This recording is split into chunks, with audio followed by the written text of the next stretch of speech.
Hey everyone, welcome to the Gung-Ho Book Club, a fair college trial podcast featuring the thoughts of two online randos on books written by people who've done far more for universal literature than we can possibly hope to. Some of them, anyway. As always, I'm Kazian. Here's my longtime friend and self-avowed sword and sorcery scholar, Cowboy Kamawutin.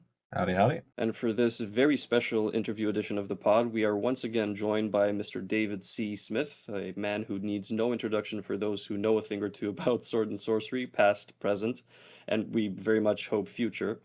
Author of books such as Red Sonja, which he co-authored alongside David L. Tierney, Oron, Tales of Atlama, Sometime Lofty Towers, which we also had a chat about with him last year, and more recently, Arcane Arts and Cold Steel, writing sword and sorcery fiction, which is the main subject of today's get-together.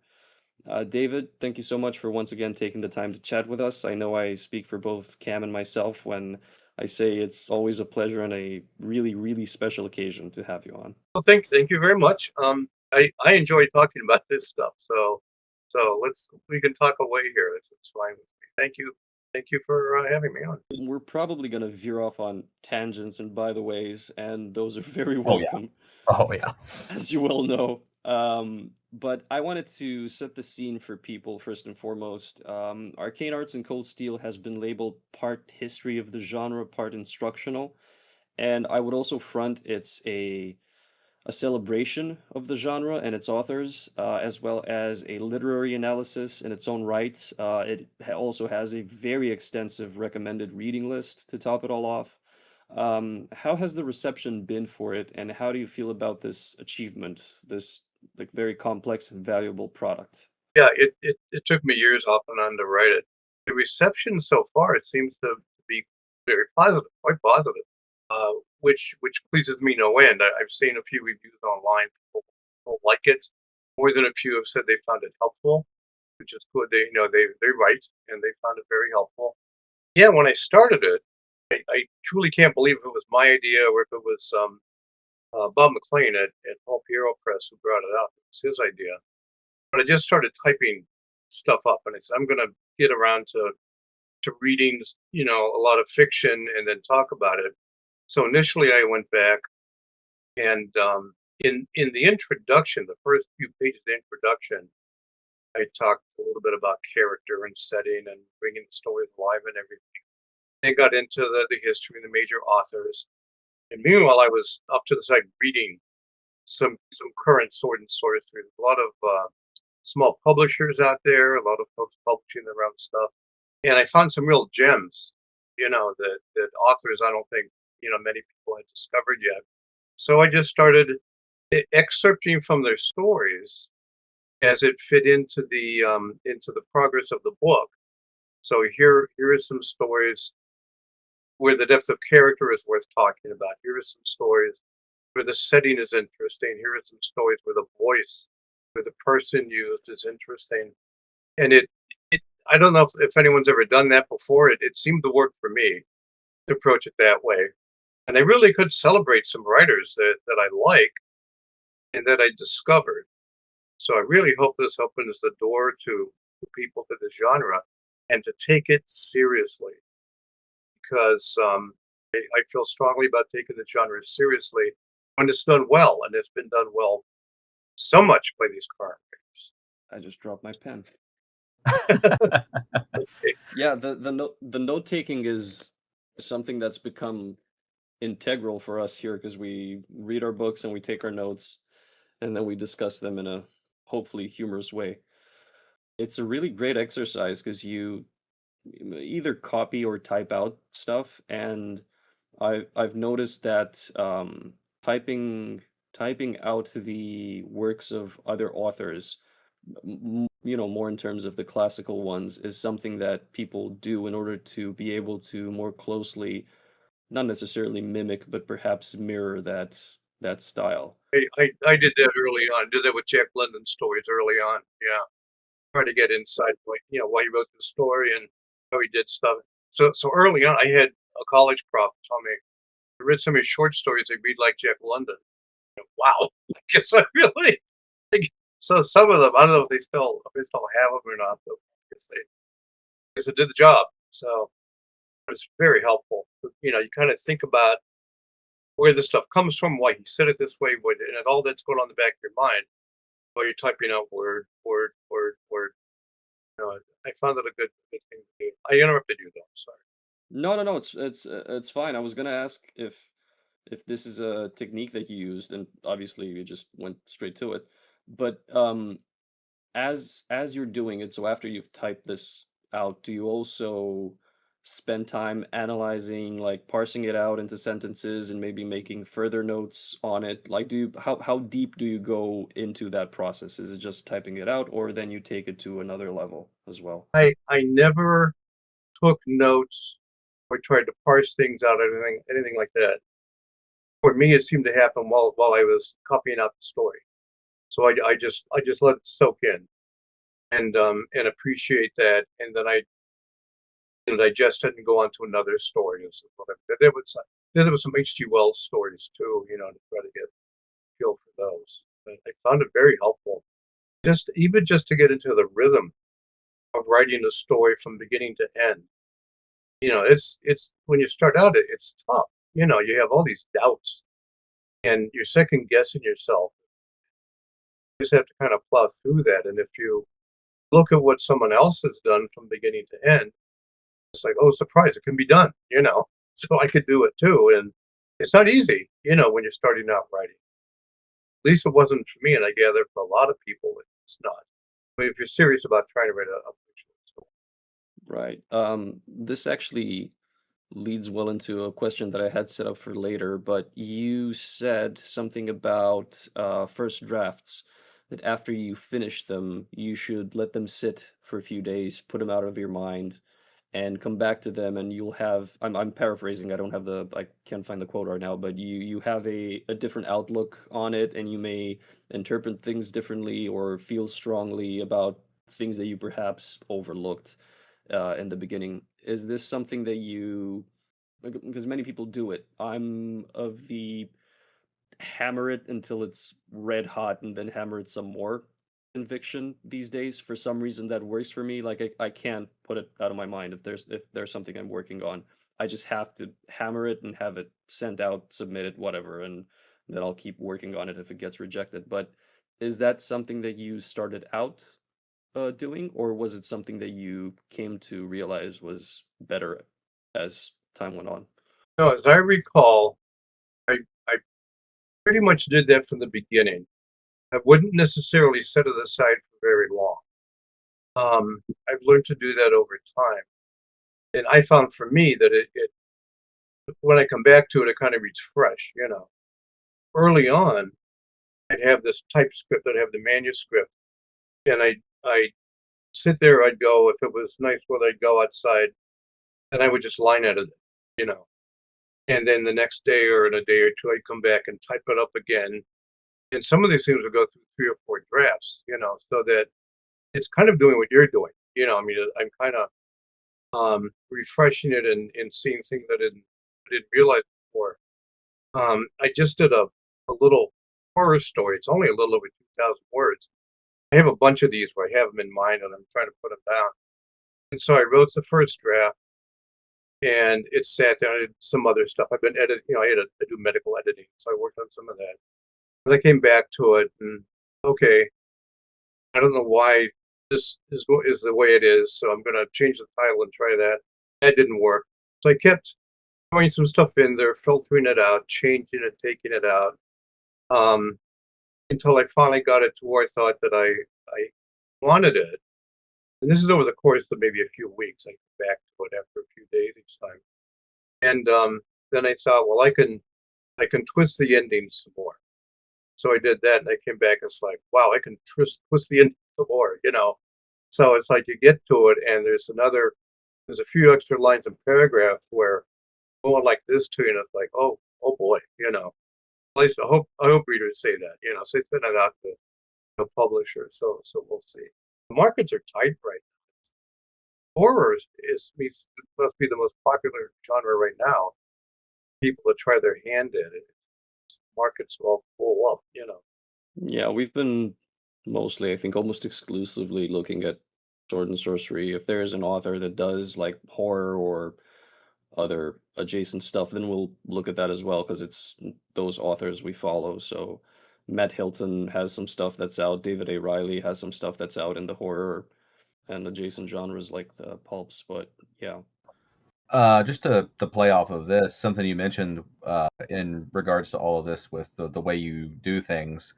You mentioned that, like, as you write a story, that the ending that you had in mind, like for Sometime Lofty Towers, was not the ending that happened because it changed as the characters developed, as the story developed through your different drafts.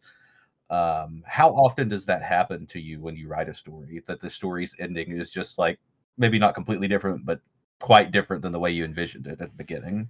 Yeah, not infrequently. I'll put it that way. Sometimes it lines up just right, because the little germ of the idea I started out with, it wants to go right to that place. But with Sometime Lofty Towers is kind of a special case because, if you read the interview in the back that I came up with, I wrote I wrote some passages. I was in mourning for my father. I mean, let's think about that. And then I come back to those, and I had an idea for an opening with that blast of dialogue, with these guys in the middle of that tavern. So I wrote that, and then I followed the main character Hanlon, and then I let it go for a while, and I came back, and pretty soon I had a couple chapters, and this drama between these two was occurring, and then it sat there for a very long time. I think the first three chapters, and it just sat there, and then I had to get the guy moving. So is he going to go back to the Northlands, or what's going to happen here? But of course, he has to be involved with the situation 20 years ago because he's never really resolved that.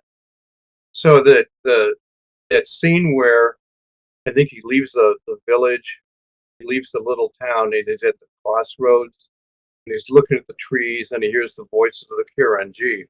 That was the next thing that I wrote, and so I wrote that scene.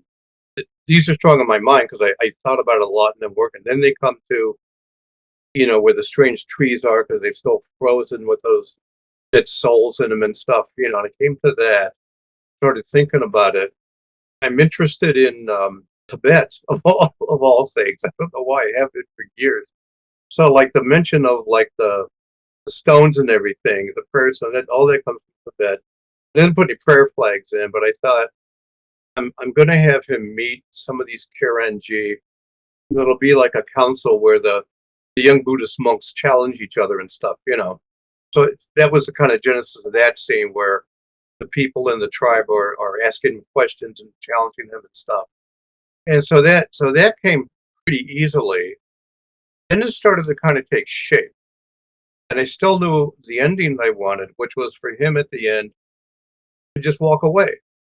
He's going to continue where he started. He's going to go back north. He's alone. He's going to go north. This is who he is. But scene by scene, as I wrote it, he really took on more of a solid shape. He really becomes a real man to me. He's a real guy, you know. And for you too. I mean, for readers too, I hope. And so he got to the point where they're in the tower, and he's looking around, and they see the prisoners being brought back. One of them is the young woman from Lady Sill's house, from her mansion. And I said, well, there's something here. So I'm going to have those two interact. For a while, I thought those two would hook up eventually. It kind of makes sense. They were both, where they come from. But he wasn't that guy anymore, you know. And she kind of evolved into a person who was comfortable with the Kira, and her values are the same as theirs. Certainly not the same as the interlopers, the developers from Coming West. And so it moved on from there. I'm trying to think. Then it stopped again for a while. I can't give you a reason why. Maybe I just got busy, with work at the office. But it was years. It was years, and it sat there for years. And I'd show it to people and say, "Oh no, it's good. You should finish it." I didn't know what to do. It was when I had shingles. It's horribly painful, and I got that, and I couldn't do much of anything except sit there. I had some steroid shots to try to alleviate the pain, and it's largely gone now. But I'm one of those unlucky souls or the pain, the discomfort has lingered, So here I am sitting in the armchair, in the recliner, and I have it on the laptop. I read through it again, and I picked it up, and I clearly remember writing like the war, the siege, in the forest, and I wrote that while I was in pain from recuperating a little bit from shingles. So, and then it continued from there, and by that time, these characters had resolved themselves. They're all kind of like real people. I've got 5 or 6 people here who are very real to me, and they have things to sort out. So I let them do that. And I also knew that at some point that Hanlon is my Achilles character in a way. We're going to see him in combat. We're going to see what he's like when. We unleash him. So we did that scene, and actually that scene and the scene afterward where he's sitting there contemplating the dead. I had written years and years earlier, about the time when I first started putting down notes. So I knew all along that I was going to have him combat, and all that stuff I handwrote. I wrote all. I think I woke up in the morning, with this inspiration. I wrote it all down. So I knew I was working toward that piece of it, which resolves some of the philosophy and his self-doubt, and kind of like recaptures the past for him. And so by that point, would he really go north? Would he really abandon all this? I mean, look what he's been through. Look what he's relived and discovered again with the people who once were kind of his his enemies, although he regarded, it's like a warrior culture. We highly regard warriors, from his side. And no, it wasn't. So, but he had this old enemy hanging over his head. I had to use that character, so he finds his bones in the cave. And I actually had another character in there at one point, a young guy who was hunting Hanlon, because Hanlon had killed. He blamed Hanlon for responsibility. Killed his father back in the days of the border wars. That got too clogged. I mean, it's like, how many old things can you come across? I mean, this is pretty much it. And so it kind of resolved itself then. That everyone, people were killed. The other couple pairs off. He's still with the people that he highly admires, and they are wise and philosophical, one with the earth, and that's what he was born to. So that's what he rediscovers. And here's another woman of that culture, not completely unlike the one that he had married, but here she is. And it comes back to the sword, because he's a man of the sword. And so if that, it's long explanation, but that's kind of like my dad died in 1997, so I finally finished it up around 2018. What's that? 20 years?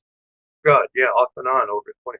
And I always carried it around the back of my head. I mean, it was a living thing with me. Yeah, I guess that's yeah, that was about 20 years. Not constant work, but it's always thought. Yeah. You made that comparison between Achilles and Hector, where sword and sorcery is Achilles, the ferocious, single-minded, a killer born, nearly invulnerable in heroic fantasy fiction is Hector, a brilliant fighter and leader devoted to his people. And I thought that was uh, a really evocative image that I don't think I've heard anywhere else. Um, Thanks. Yeah, it seemed to make sense to me. Jumping off of that and into a question related to Hanlon, which sort of takes care of both. In Sword and Sorcery, being that it's written mostly in short story format, we tend to get an evolution of a character over like multiple stories or multiple arcs or collections or what have you. Um, Hanlon has a ton of stuff happen to him in a relatively short span of time. Uh, and he does go through that meaningful change, that radical life altering thing, which apparently was deeper than just what happened on the page because originally he was supposed to be something else. But do you think that this sort of setup is needed where Hanlon is very close to that point where he's going to have to make a choice? He's very close to that crossroads. Do you feel like that's a good jumping off point in a sword and sorcery tale, so that you may be able to explore that within a shorter page count, perhaps, and still have it fit the genre. Yeah, I think it can be done. And it's interesting when we're talking about this, I got the oddest insight or thought, and it has to do with Frank Rosetta's paintings of these scenes. And if you notice, because you said at that moment, he catches that moment. I mean, it's tense, and he catches it just at that moment of action where something's going to explode and do something, you know. And it's that in Greek tragedy, it would be the awareness of the fatal flaw or something, you know. In opera and novels and stuff, it's always something else. But yeah, that I would say if you can keep that close to the surface, you know where you're going with it. I think that's a very good thing to help reveal the character. And in our type of stories like this, you know, it's usually through an action of some kind that the character discovers himself or herself. And it needn't be some kind of cosmic revelation, but it's something, you know. We all go through it all the time, you know. Oh, damn it. I was driving, I got angry at that driver. I didn't really think that's me, but I really hope he dies now, you know. Idiot. Oh Yeah, I no, know the feeling. did I really think that about that guy? You know. You know, it could be something like that, you know. But no, I do think it helps, and it just by that nature, it strengthens the short story. It's like if you think of I guess another image of short story, this kind of string or a rope, and if there's that knot there, you know, it's going to unravel or something suddenly. I mean, I guess that's a good thing, at least for the protagonist. Yeah, depending on what you have going on in the short story. You've mentioned Greek myth a lot in this interview itself, and also in the book itself. So I had a thing here of that you refer to Homer extensively, and are his and other like Greco-Roman type mythologies like a major influence on your works? They are. That goes back to college. Um, when I was a major and studied particularly the Iliad and then the Odyssey, and then I really got to like Greek tragedy and the idea of Greek tragedy. And in fact, I use that. There's another book that I wrote. It's about a serial killer, Dark Muse, about a serial killer, and I bring Greek tragedy into that. The guy who kills is very intellectual, and he brings it in because the thing about Greek tragedy, I mean, it's the character. You know, you have in our terms, you know, here's a character who's you know he's going to discover something about himself, and that's going to cause like the catastrophe, you know, the awakening, the awareness, whatever that is. And one of the things that fascinates me about that is that these playwrights, they and their audience already knew the stories because they were writing stories about the myths and the tales and legends that were familiar to everyone. So there wasn't going to be a surprise ending, you know, oh, you know, goodness, something like that. It was how the story is told, how it unfolds. You know, how are they taking this character that, you know, we the audience kind of know because it's Perseus or Agamemnon or whoever it is, Helen, whatever. How are they going to structure this to get to a point where we're kind of already familiar with? So the journey was the point, you know, was the interesting part. That and the poetry, the song. So, for instance, when I wrote Oron, that was heavily influenced. That was my first novel. That was heavily influenced by Greek tragedy. And I made sure that the opening scene, I don't know if you guys have read it, but it's on the battlefield. And yeah, thank you. And, you know, he's going on the battlefield and there are men dying. And out of mercy, he's killing them. They can't be saved. So he's killing them out of mercy. And he meets this old soldier and the soldier talks. Well, right there, I'm telling you, the guy's going to die at the end. Okay? But here's the Greek tragedy part. All right, he's going to die at the end of this. I'm giving that to you. And I touched upon it again periodically in the narrative, you know, that these are undying soldiers. So you kind of like already know the ending. So how are we going to get there? And I kind of let that guide me. Kind of in the background, this guy is destined in that sense because we know how it's going to end. You know, that mythology in Homer.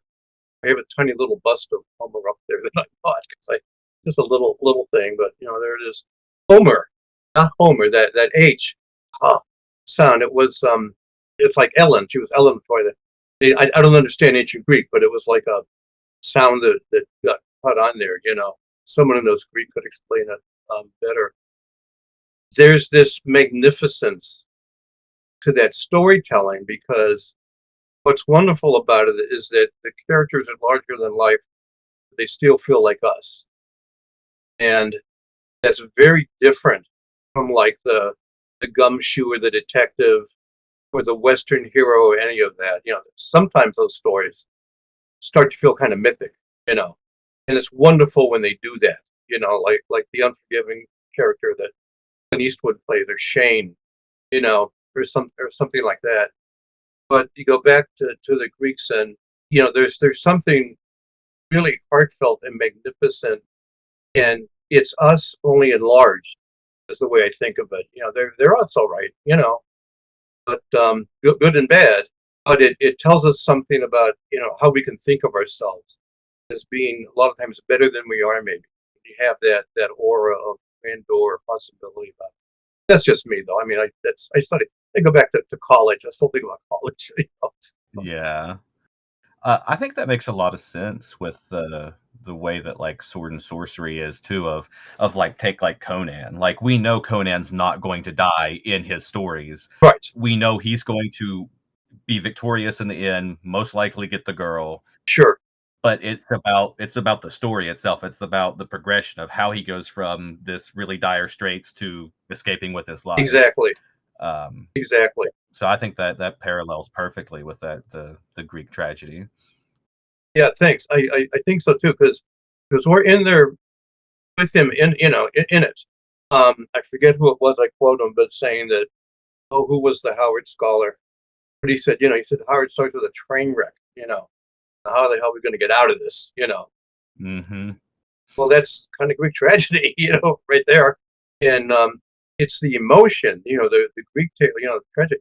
It's emotion, emotion, emotion. We want to bring you into this, and that's what Howard did.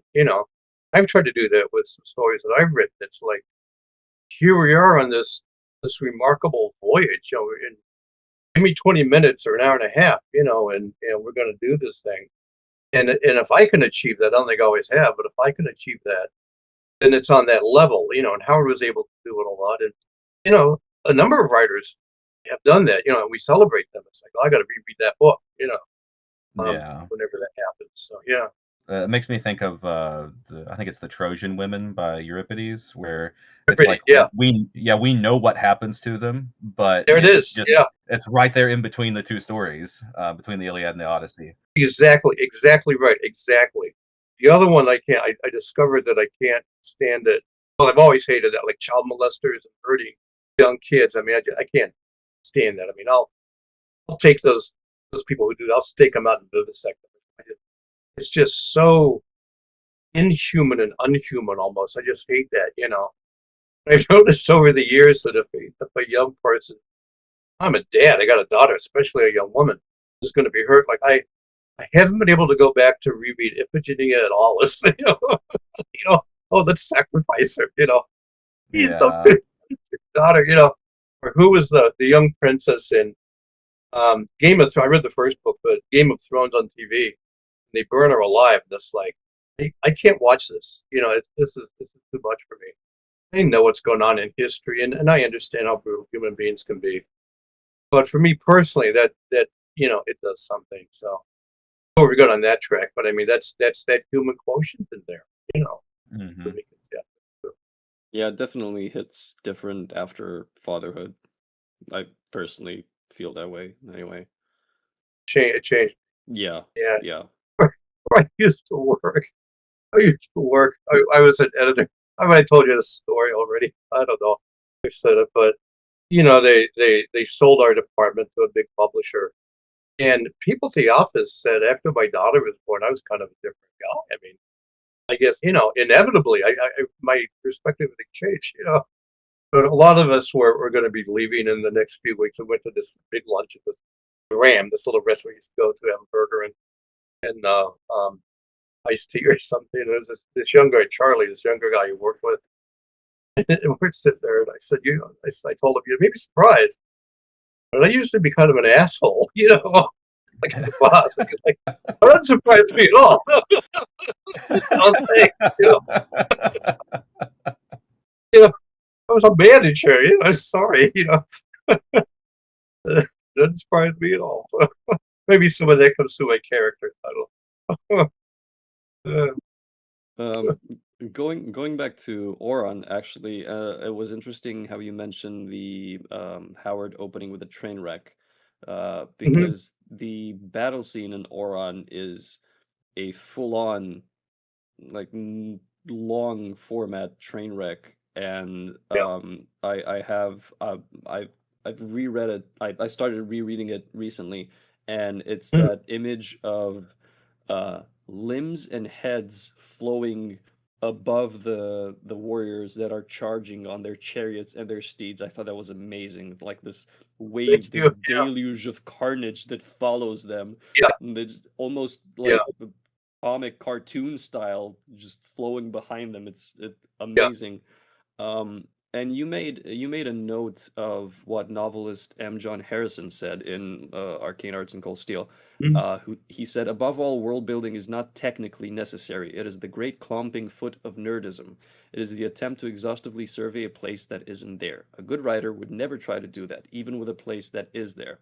And I wanted to give you the opportunity to defend yourself because the Oron novel opens with a rather enthralling and lengthy exposition detailing the history of the world oh yeah. within which the action will unfold, and it takes into Mhm, account the evolution and the deities and the various civilizations across yeah, time. yeah. And it's very Silmarillion, although in a smaller package. And Sure. as an aside, I don't agree with Mr. Harrison. I fucking love that extra bit of context in the beginning of Oron. So I am a nerd, and I do love some of that great clomping foot in my stories. Thank you very much. I admit it too. Um, but like I would say specifically for sword and sorcery, it's the detail to bring things alive, like the Hmm. detective story. I mean, it's the detail to bring things alive. That opening material about Atlama for Oron, I got that idea from Howard with his essay on the Hyborian Age. And I had written I've written some short fantasy stories, and it was just there. I mean, such and so happens, and this and so happens, and I might mention a city or something, but Atlama didn't exist yet. I didn't think of that. I figured it was kind of some kind of Atlantis land or something like that. And then when I started thinking about Oron and how huge like the canvas had to be, it's kind of like, all right, yeah, I better come up with a place for him, and I'll come up with a history. And so I did. What I didn't want to do was have like really strong immersive scenes in the story. I mean, even though it's a novel, I didn't want you to be immersed in some scenes. I tell you that the rock is cold and the tunnel is unlit and all that stuff. But I don't want to tell you how the swan was prepared and how we eat swan. Like I don't want to go that deep. It's like they had swan for dinner. It was a delicacy. The end. This is sword and sorcery. We get on with it. And if you as the reader want to say, "Oh, that's interesting. Maybe I should look into that." So that's how I defend myself on that. That's like the background parchment for that. But in the story itself, I'm trying to think. I mean, like in the source in the shadow of sorcery, I think that you get a little bit of information about this country and that country. But like you get that in Howard, and it's enough, you know. Mm. And that's as far as I want to go with it in sword and sorcery fiction. Um, I'm trying to think, even if in the fall, the first world, the big fantasy trilogy I wrote, which no one's read, so don't worry about it. It's kind of this lumbering thing back. No one's ever. A few people have read it. Even there, I don't think I got really immersive in scenes. You got background information, but that kind of total immersion, no. That total immersion has come about, I think, post Tolkien, Mm. and I agree. It's really comfortable, to just lose yourself in that kind of an environment, and it's as real almost as you want it to be, and it can be very satisfying. You look at these huge blockbuster novels that are written and stuff. But for me, and maybe because of the fiction that I read, like in college and everything, The only other author I can think who would do that to that degree is like Faulkner, whom I like. And like he built that whole environment down there in Yoknapatawpha County in Mississippi. I don't know if you read much Faulkner, but he gets detailed, and he'll write a sentence 2 pages long and stuff. He really created that world. It's immersive. You know, I'm thinking of him because I just read the biography of Malcolm Cowley, whom again college. I read I read a lot of these modern American writers, like the early 20th century and the mid-century, and that's what I studied a lot of it. Then the Victorians. And Malcolm Cowley is the guy who, like, interesting life. He was a bohemian in Greenwich Village in the 20s. He went to Paris in the 20s and all this stuff. He was a red. He was almost a communist and everything. He wound up at Viking Books later in his career, and he's the guy that helped create the.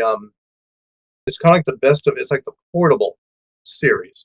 I've got the portable Joseph Conrad, the portable Nietzsche, the portable Faulkner, the portable Fitzgerald. And I don't think he originated the idea. Another editor at Viking came up with that. That made Cowley like legendary. That he introduced or reintroduced some of these writers to the post-war reading public.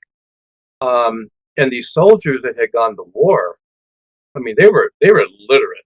I mean, and a lot of publishers did, the little armed forces editions of a lot of books, and these guys sitting around, preparing for battle or wherever they were reading a lot of what we might call great literature.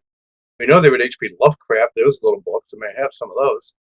So they read all kinds of stuff. So everybody in the 50s was really ready to examine all this great literature that came back. And Cowley was the guy who did that. And so Hemingway was like a foregone conclusion. They did Hemingway first.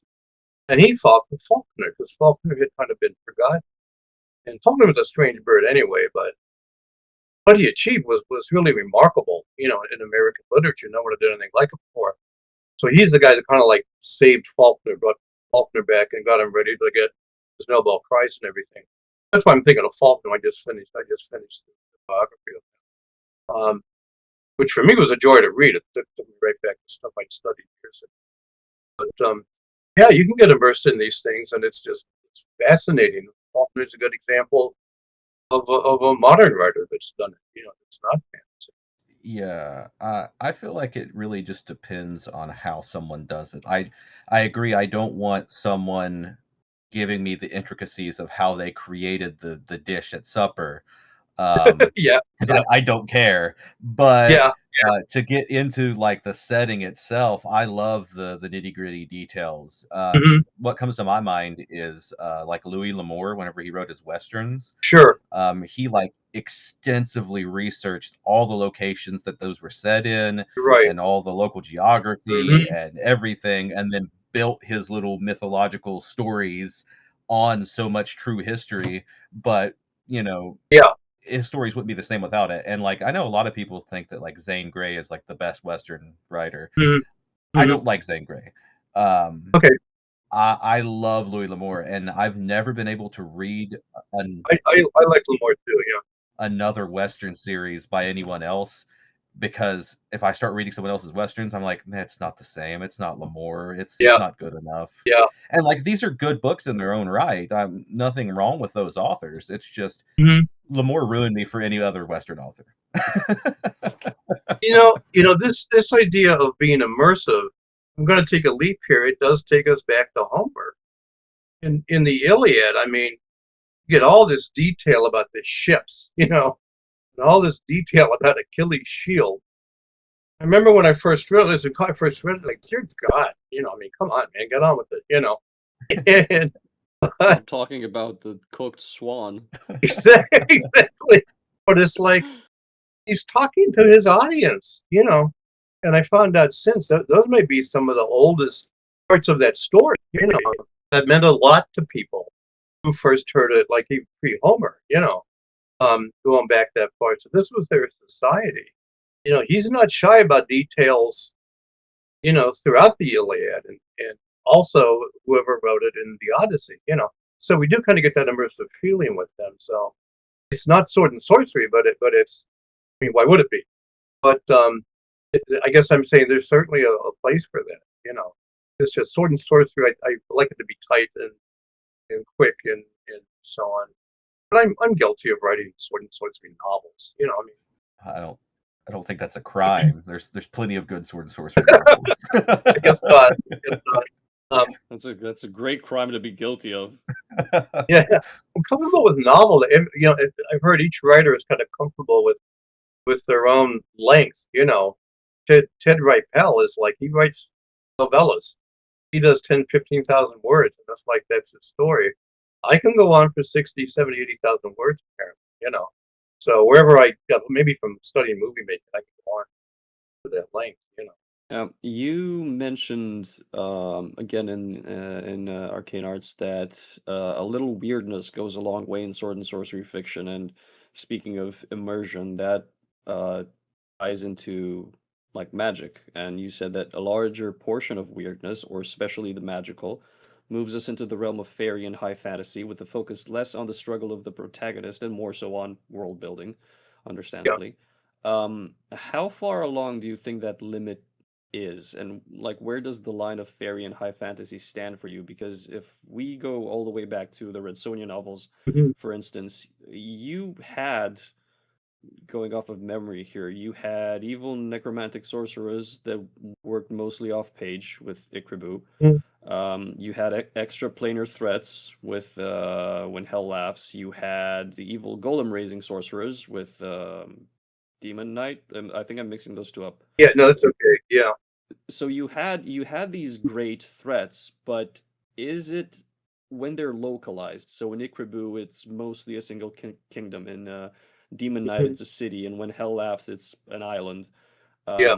Even in Tales of Atlamal, which is like knit various smaller stories, they Sure. culminate in this like civilization ending threat, but it's still sort of localized to that island. Do you think that's the answer to bringing in a higher level of magic? Because Cam and I both feel like certain stories veer into high fantasy when they tackle like extraneous amounts of magic. So how do you reconcile that?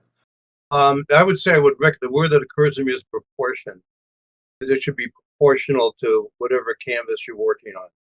I would say. And if it's a short story, how big is it going to be before it drowns out, what's happening to the little characters down here. Even if you look at Howard and his Conan novellas, it's proportional. I mean, we know Conan's big in terms of characterization and what he brings and who he is and everything. So in a novella, you can have a powerful sorcerer and a huge battle and that kind of stuff, and you can crawl around, in Scarlet Citadel, and then at the end of it, even have him jump on some beast that flies him back to where he was going to. But it's still proportional, I would say, to what's going on. If it's small scale, then the magic may be strong, but the effect of it, I would say, should be proportional to that.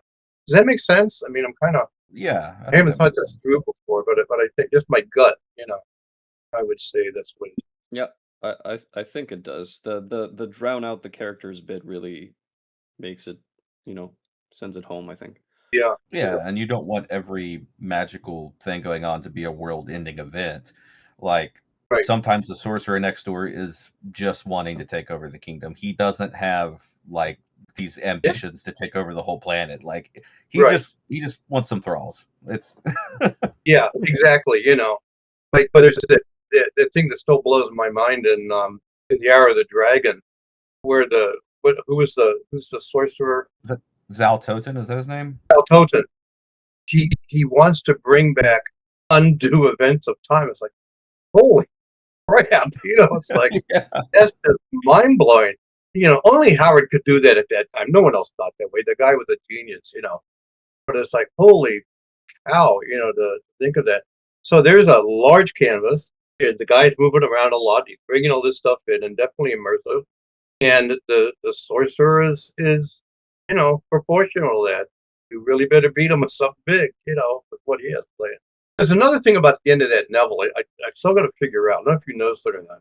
So we're coming up to the climax of the battle, the last battle, and everything. And the Conan character is off stage for a long period of time. Mm-hmm. And I'm trying to figure out, obviously, Howard meant to do that. Does he mean it for suspense? Is it something he learned from drama on the stage? Is it Shakespearean? I mean, I don't know. I want to think about that some more. There's a little paper there somewhere for me to write or for someone to write. But he's off stage for a while, and then when he comes back, it's like, bam, you know. So I don't know. We're kind of off topic here, but it's always intrigued me. Yeah, that he's gone for so long. Yeah. Yeah, that's a good point. I noticed that, but I never really consciously thought about that. He is absent for a huge chunk of that novel. I don't know. It's Howard would experiment. You know, the Black Stranger. You know, and and from what I understand, Farnsworth where we get tired of that. You know, it's like, I mean, it's like, you know, he just wanted kind of like conventional stories, conventionally structured, and then get to the ending, you know, and everything, which was his job. You know, it's a pulp magazine. Some of the stories are superbly written and everything, but he's got his audience in mind, you know. Um, but yeah, Howard was always experimenting with stuff, which is to his credit as far as I'm concerned. You mentioned in regards to Fafhrd and the Grey Mouser. Yeah. You said that Leiber would think his stories are about friendship, survival, good versus evil, those sorts of themes, and Sure, there's like yeah. yeah, and that we're free to identify themes in his work too. And I wanted to jump off of this. Hmm. There's a lot of, the curtains were fucking blue type commentary out there. Hmm. Um, how much weight or how far do you think it's, I don't know, not necessarily okay, but advisable to go? And speaking of the Hour of the Dragon, with these themes that we may find ourselves in the works of others, like, is it a rabbit hole? Do we need a slap on the wrist once in a while to stop looking for themes that may not have been there in that author's mind and, discern new commentary for an old or ancient piece? It's a good question, and my answer is there's two sides to it because we, as readers, are free to interpret this stuff as we wish. You know, you're the author, you put it out there. It's not your baby anymore. You know, it's free for readers to do with as they wish. Right. On the other hand, depending on how deeply you are into some theory or other, or some of your personal whatever, you can quickly go way down the rabbit hole. You know, and this is my argument with theory and a lot of stuff that came out after I was in college. Thank goodness. You know, for the little bit of good that it does. I mean, some people really went down the rabbit hole. My all-time favorite, I saved this somewhere, but there's a woman. I think it was her PhD thesis or something, and it wasn't literature. It was something else, like sociology or something. She wrote.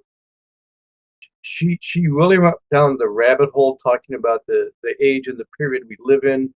So she decided to refer to the era in which we live not as the Anthropocene, but as the Cthulhu-zine. So we're living in the Cthulhu era. And it's like, I think you're taking a little bit too far for both of them. She apparently presented a paper somewhere in Europe on this, you know.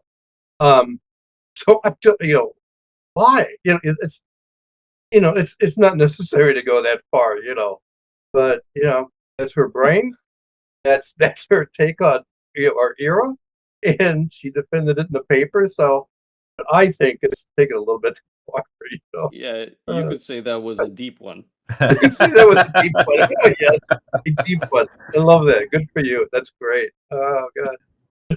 Yeah, I think that makes a lot of sense because, like, yeah, we're free to interpret things like however we want, but like Oh yeah, absolutely. Yeah. people get this idea in their head and they will do mental gymnastics to twist any story they want to fit some sort of Yeah. preconceived notion, and that's not healthy. That becomes an echo chamber. Exactly. You know, whereas I just reading an article in Harper's, I think.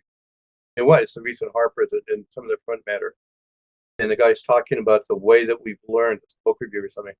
The way we've come to look at things and interpret things. And it's so completely different from, say, the Middle Ages, where the stuff was, it all reflected God in His glory, and then later on, historical stuff. And then the age of psychology comes in and symbolism comes in. And now anything goes, we're all free Mm. to do this stuff. And he's kind of saying, maybe we've gained something, maybe we kind of lost something, I mean, if I'm free to, and it's been done, psychoanalyze Howard and Conan, how far are you going to go with that? Because at some point, he knew what he was doing, okay? It's not like he was a victim of something in his head, all right? He was a guy, all right? He knew what he was doing for crying. So, but that's a favorite. I don't buy it. Talk, read the accounts of the people who knew him, back in the 20s and 30s and cross plains, he was just a brilliant outsider, is what he was, Why a guy with that brain got stuck in that environment in that time, you know. I think he handled it pretty well. Yeah, Yeah, it's sometimes it feels like sheer audacity for people to believe that they can empathize with someone who lived in a completely different age, yeah, however many yeah, years ago, and be like, "Oh, I know exactly what happened and why this happened. And this is why you should think it," and so on and so forth. Speaking of yeah. echo chambers And and the Cthulhu era and whatnot. that'd be like the Odyssey now, the Christopher Nolan movie's coming out, and I have Emily Watson's her version of the Odyssey, and you have a lot of women writers now going back and writing the Penelopiad or something, and doing this stuff. And there's Hmm. a woman who wrote a novel about Achilles from the point of view of Briseis, his slave girl and stuff. And that's very interesting. It's a fun exercise, but I guess I'm old school in this regard. I read a novel. My wife found a novel. Said, "Here's a woman." I forget the name of what was it? I forget the name of it, but it was a woman who's written bestsellers, and she sold her editor on the idea of rewriting Gatsby from the point of view of the women who figure into the story. So you got Daisy and the other characters, and it's kind of so she kind of turned it into a murder mystery. And if you want to do that, you can do that. That's the skeleton of it, But it's like this isn't Gatsby. I mean, it's just not. It's not a commentary on the era. It's not insight into characters. It's not thrashing the rich. I mean, none of that, is in there. So, I'm very cautious about. I compared some pages with not Lattimore. Who do I have? I got him over here. Iliad and the Odyssey, not the Fitzgerald. I forget his name now. Um, but I mean, I'm sorry. These were extraordinarily brutal pre-Christian civilizations, and that's just how it is. We don't have to like it, but we have to respect that fact. Like westerns that recreate insofar as we can what the settling of the West was, and we know when we watch those movies, like Unforgiven or if it makes us uncomfortable, then there's probably some truth in it, because that's the way human beings are. And I'm sorry, that's the way that the Bronze Age was. I hope I don't celebrate that cruelty, but I hope I recognize that was the era, and that was their code. It was a warrior era. Yeah, we can't use our modern sensibilities to like pass judgment upon these people that everything was different, like Right. culture, mindset, Sure. religion, everything. There's actually a philosophical term for that. I got the book over there the guy went through. It's called historical fallacies, um, and it's presentism. It's when we put our present sensibilities on the past, and it can be fun if you're doing Marie Antoinette. It can be fun if you're doing Sherlock Holmes or something, but that's not how it was. That's as far as we know, that's not how it was. And a lot of the voices from those eras, even remote voices, they tell us how it was. So Yeah, it's there was a series of, I'm not sure if there were books. I'm pretty sure there were movies. They took the classics and made them like Pride and Prejudice and Zombies. Abraham Lincoln Vampire Hunter. Yeah. I saw that. I didn't even. And what that was, Joe Barton that said, "We got to go see Abraham Lincoln, the Vampire Killer." It's like It's, I must admit, it at was a that point, hoot. all bets are off. It's fun, it's Yeah, all bets are off. It was an absolute hoot. So yeah, I could appreciate that. It's fun. Um, on the other hand, speaking of Abraham Lincoln, I don't know if you read. I read it as soon as I really wanted to read it. George. Oh, what's his name? I'll think of his name. He writes short Hmm. stories, and he wrote Lincoln and the Bardo, which is a really interesting book. Apparently, he practices in Buddhism. And what I've read about Buddhism, and I do Tai Chi, and I'm not a mystic master or anything, but I am comfortable with that worldview, that perspective. So it's Lincoln mourning that was a Todd, I think, the son that died, Yeah. um, and how he deals with that in the voices that are in the Bardo realm, in Tibet thought. I couldn't put that book down; it just carried me away. Someone said the audiobook's impossible to listen to because the structure. What he does is he'll have passage of dialogue and then kind of like tell you who said it, like the way Ken Burns did, the Civil War era or something. And Hmm. it's hard to get across. I mean, if you're just hearing it, you don't know if that's like a dash line and he's crediting someone for their speech or whatever. It's hard. Make it a movie, I guess, and Tom Hanks, I guess, is going to play Lincoln. I don't know how they're going to do it. Should be interesting. Huh. Yeah, because I read he read another book about writing short stories, and he used 5 Russian short story writers. So again, lit major, I went back, and so that was interesting to read. It was basically he back, and yeah, Lincoln and the Bardo. It's talk about another odd structure, and how we get immersive and everything. George Saunders, George Saunders, same as Charles Saunders. I meant to remember him that way. Yeah, right? yeah, George Saunders. Yeah, eminent short story writer. It's postmodern storytelling, But yeah, was a brilliant. Put it This is that. actually a good segue that we went into movies. You said that characters, good ones, strong ones, will have enough to them that an actor could play the character. In other words, a trained Yeah. actor is looking for depth, motivation, history, and nuance.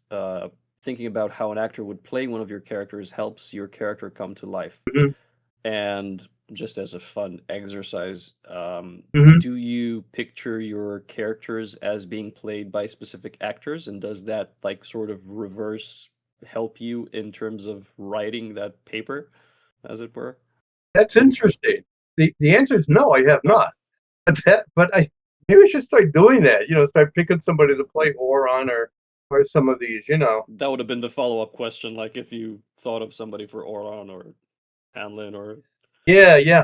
Well, back when I wrote all the first world, there's a Helen Troy character, and Princess Lorraine is this ungodly beautiful blonde, and there was one of the playmates of the month around the time was like, oh boy, that's her. It's like it's like, oh okay. I don't know if she's an actress or not, but she looked great nude. speaking of the sorcerer next door. Yeah, exactly. So she could be like this statuesque, perfect, beautiful woman, the Helen of Troy figure. Um, but no, I should do. I guess because I have no hope of this is the casting game.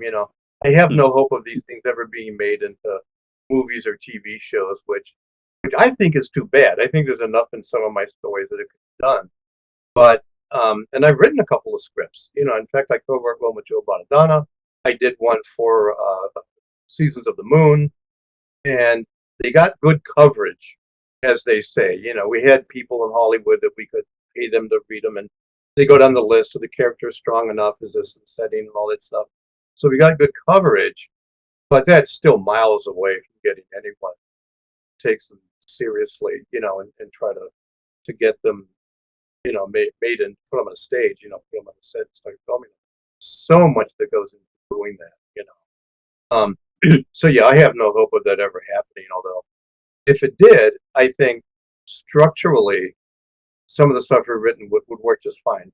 Because I started out wanting to be a cinema student, and I did a lot of studying of that stuff. So I think I've got a good feel for it. I Mhm. think of some of the stories. Yeah, I think the action-heavy style of Sword and Sorcery and pulps in general, and the fact that you underlined that dialogue is action, Mhm. and you can use it to drive the plot forward and Yep. characterize the characters without having to go, oh, and he did this and that, and so on and so forth. So you Right. use dialogue, which translates well, obviously, into film. So, Yeah, um, you learn that in screenwriting. Yeah, that's what it is. Yeah. right. Yeah. Yeah, I would hope to see some of these made into movies. Like we had the recent Red Sonja movie that got made. Yeah. So Yeah. I don't think Finally. we're not finally, yeah. Only took like 25 years. Yeah. Yeah. No, I didn't see the one with Matilda Lutz. She looked good, I thought. I haven't seen it though. So It's worth the watch. okay. It's a little weird. There's some like Hmm. high-techy type stuff in it as well, which is strange, Okay. but it's like explained as way as like magic, but like Hmm. but like it's still a solid movie, and like I'm glad it came out after, like Okay. what you say, like 20 years of development hell where I didn't think that thing was ever going to see the light of day. No, I didn't think. Well, there's King Conan. Apparently, that's going to get made too. Yeah, I'm Yeah. excited. Yeah, I am too. I mean, dear God. I mean, Arnold wants to do it. I mean, that's all I need for green light. Hmm. But yeah, I watched the trailer for the new Red Sonja, and the stuff that I dislike in this, and it's become commonplace, is like there's a scene where she's doing this. She's leaping over a wall upside down, and she's shooting the bow and arrow and killing the guy, and it's like, look, I don't care what universe they're in, and there are so many of them. That never happened, okay?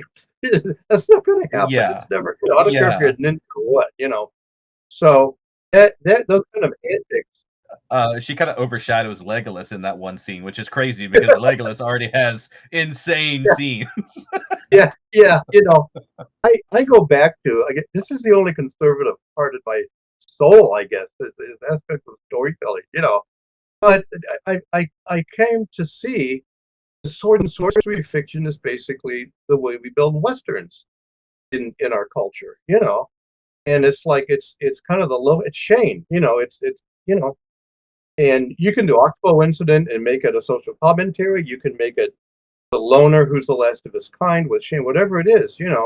But it's that grounding that we need. We don't don't start thinking of it when you start to make a sword and sorcery movie as a fantasy movie because you're already going to screw it up. Think of it as a western with boots on the ground and a character who's going to get in trouble. They're alone. They might be afraid. What they're going to get into. There's giant serpents or there's a sorcerer or who the hell knows what. And all they have is themselves and the sword, and they're alone in the dark. Now what are they going to do? There's the Howard thing. That's the way you think of it.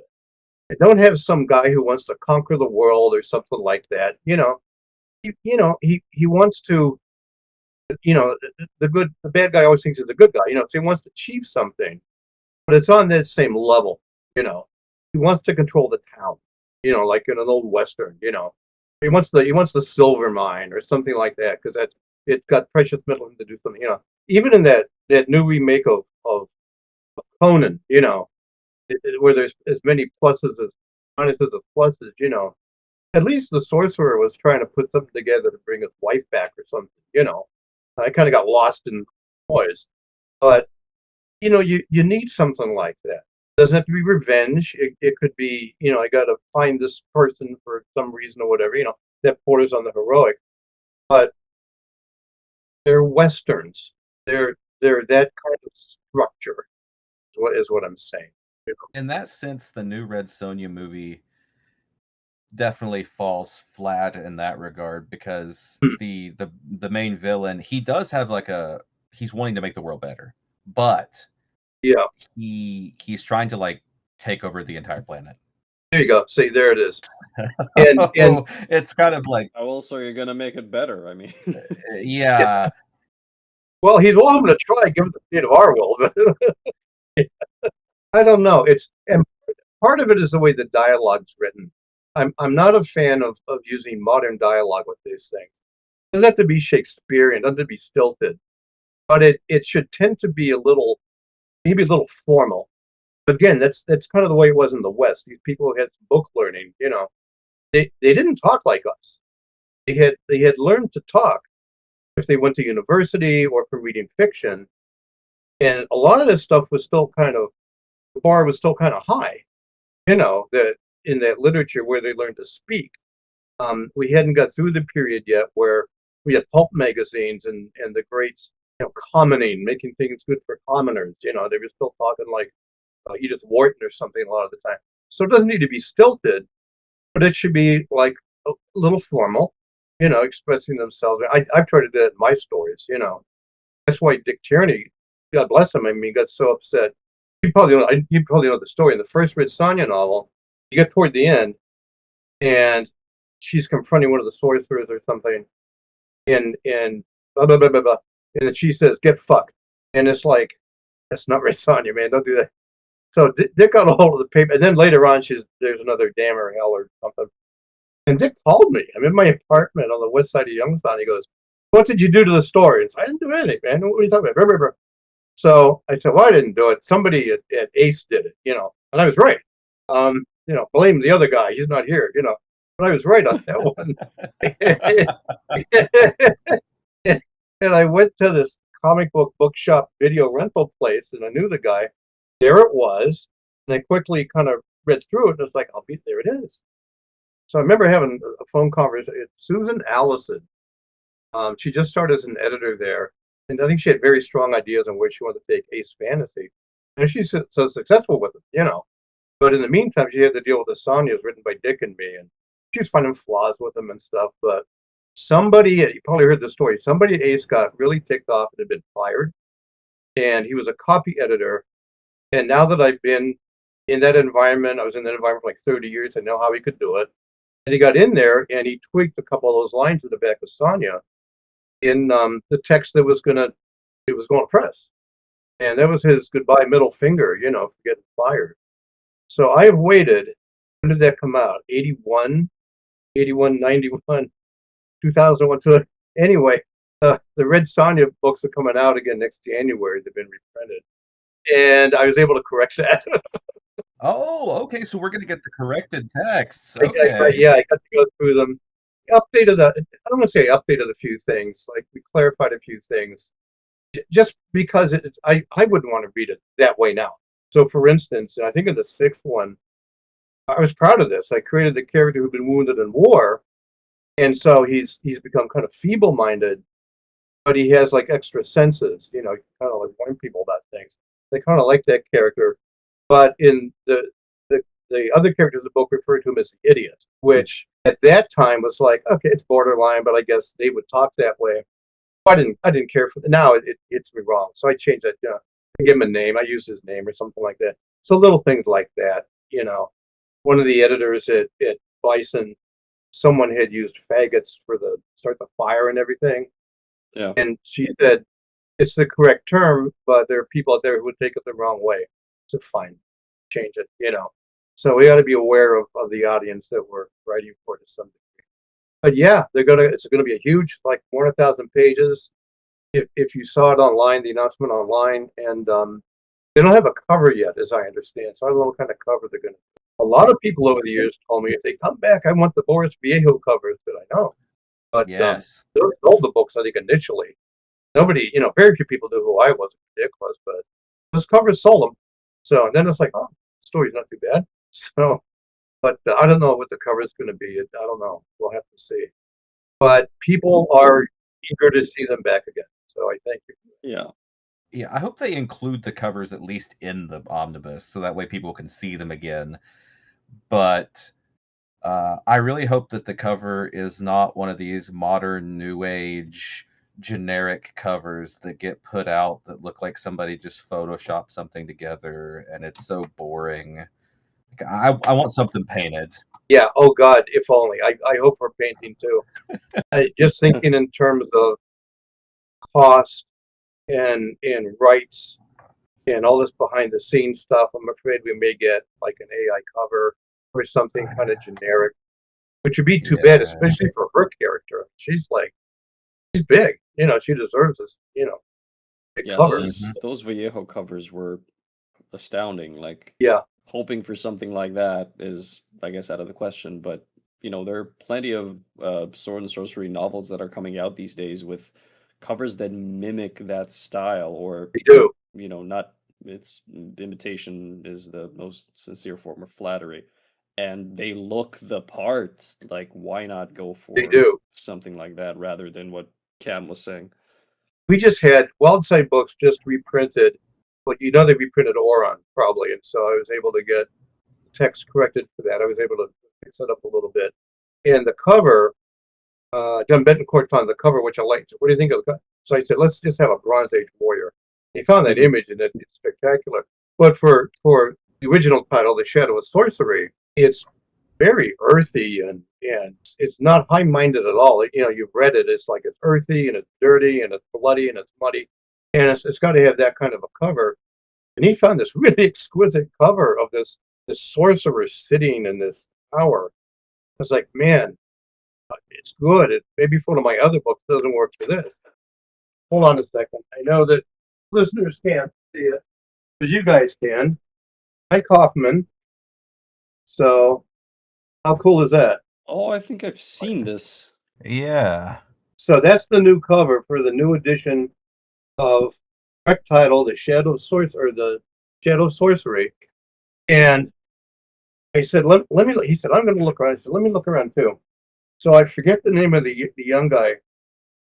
I think everybody's young now to me. But he uses he uses, he uses them. But I'm young at heart, and I do Tai Chi to stay healthy. So, but he uses the artist, Mike Hoffman covers. And I got to find out about that. I went online. Mike Hoffman has a website, and I'm looking at some of this stuff. So I sent him an email, and it's like, what would you charge to do a cover? Here's what I'm looking for, blah blah. And like the best route is he's got a huge gallery of stuff, like a huge gallery of these images. And he said some of these might fit what you want, and some of them are closer than others.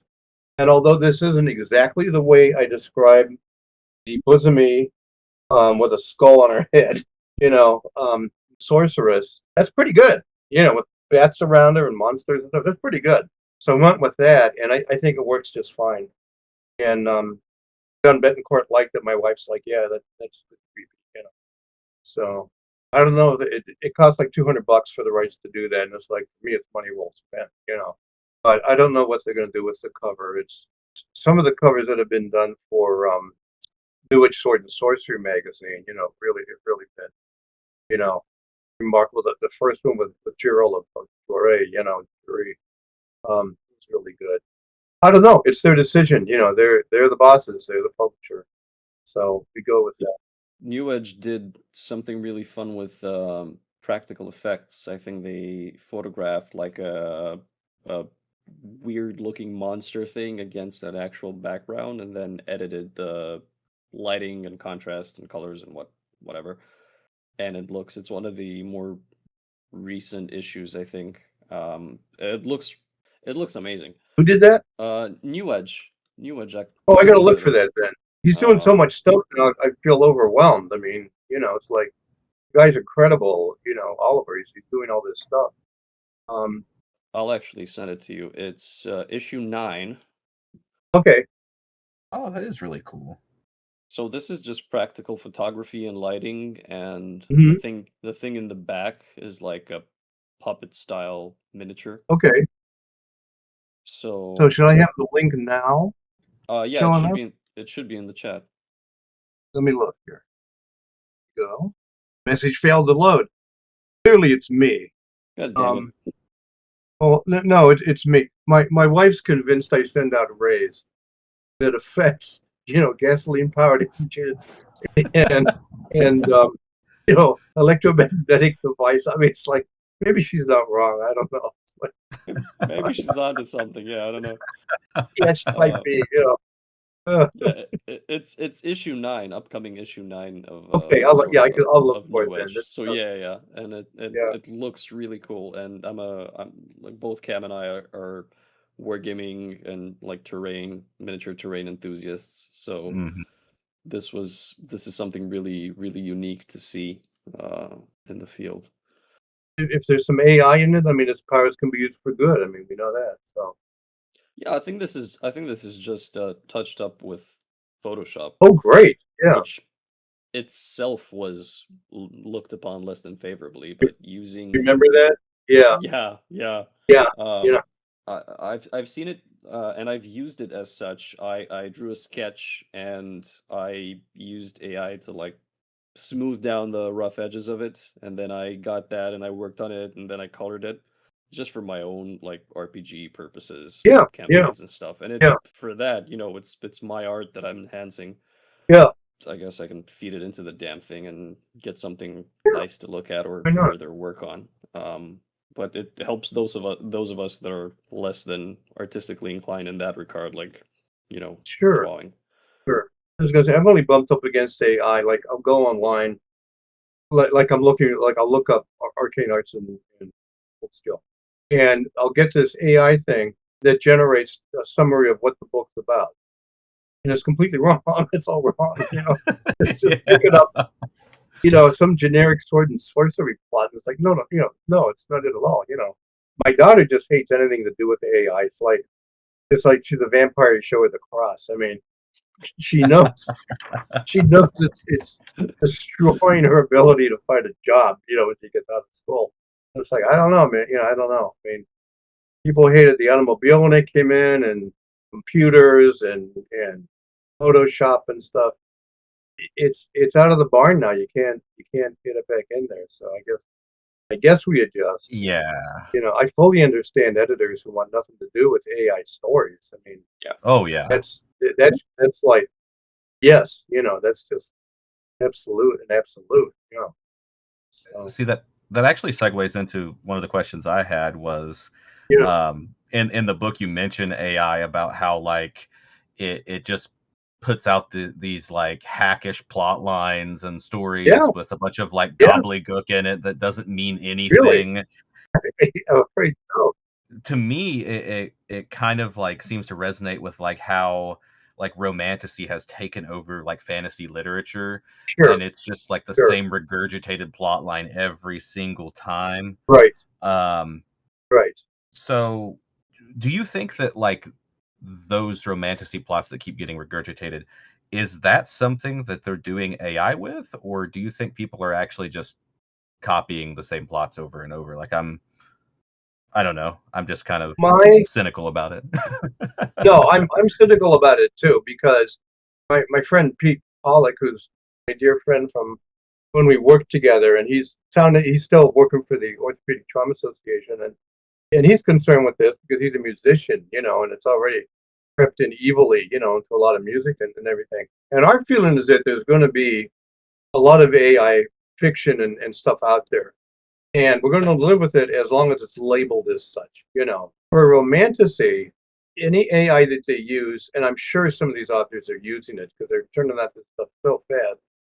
But it kind of goes back. I don't know if you've heard of this. For a while there, years ago, because romance is so huge. Someone published a book of romance, and what it was like romance phrasing. This is a big book, and so it was to assist the writer maybe in getting the phrasing just right, because this is what resonates with readers when he's undoing her bodice, or when they're riding on horseback in the glen or whatever.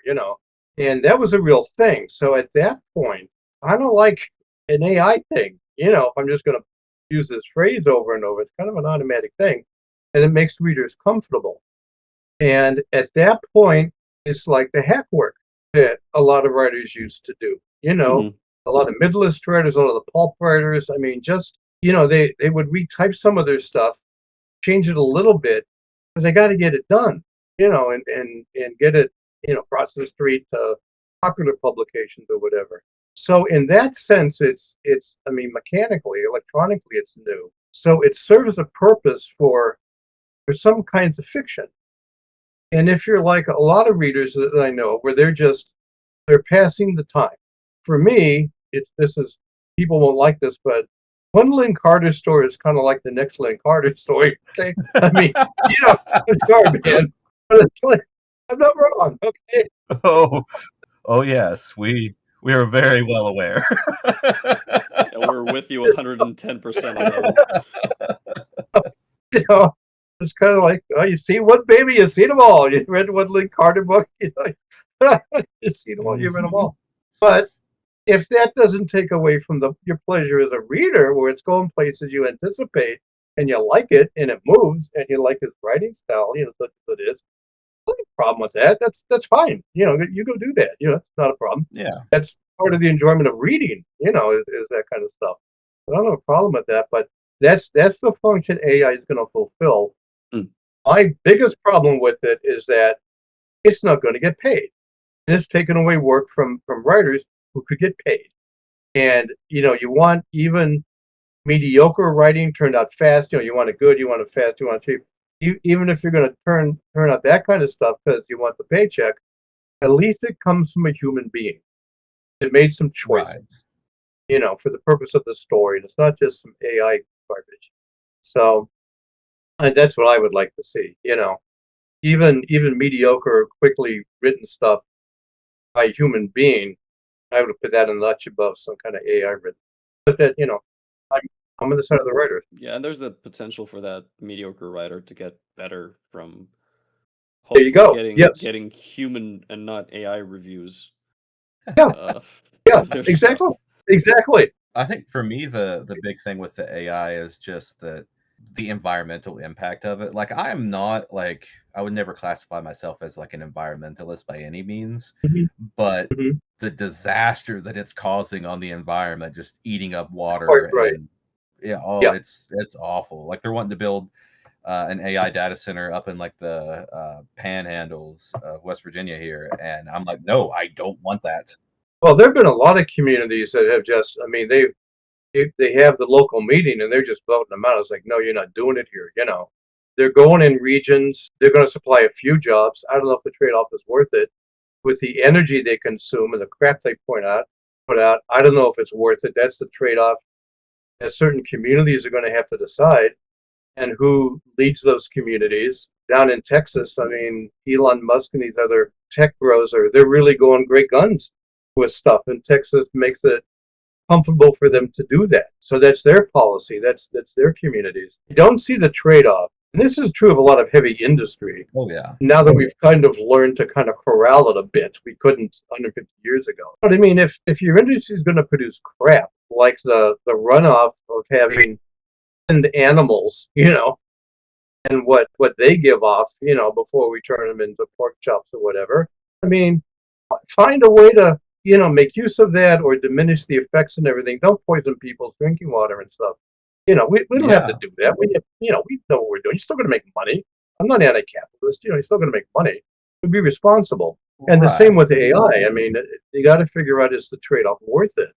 And that's an open question right now. It's not going away, but it's doing a lot of damage to some of these communities. And I'm worried about West Virginia in general too with this because, like you said, all these other industries, like historically, West Virginia has been absolutely obliterated by the coal mining industry, by the timbering, by Oh, I know. mountaintop removal. Like, it's awful. Like, our state is a beautiful state if we let it stay that way, but we've just let these corporations just destroy everything.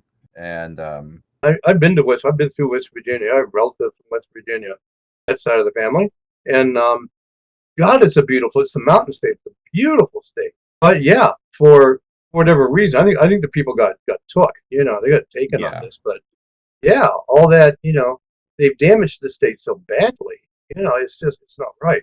But somebody's making money somewhere, so there's your answer, I guess. oh yeah, and it's not the people here.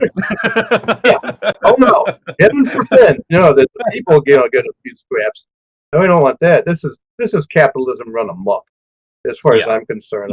Nobody wants to stop you from putting an idea into motion and making some money. You know, that's the idea. I'm fine with that. You know, but this is a monster. This has become a cancer. You know, the way they're running it now. It's not. There's a good saying locally, which I guess applies to a lot of countries, that we have a great country. Too bad it's populated. Oh, It's a great looking place if you don't mind people. yeah.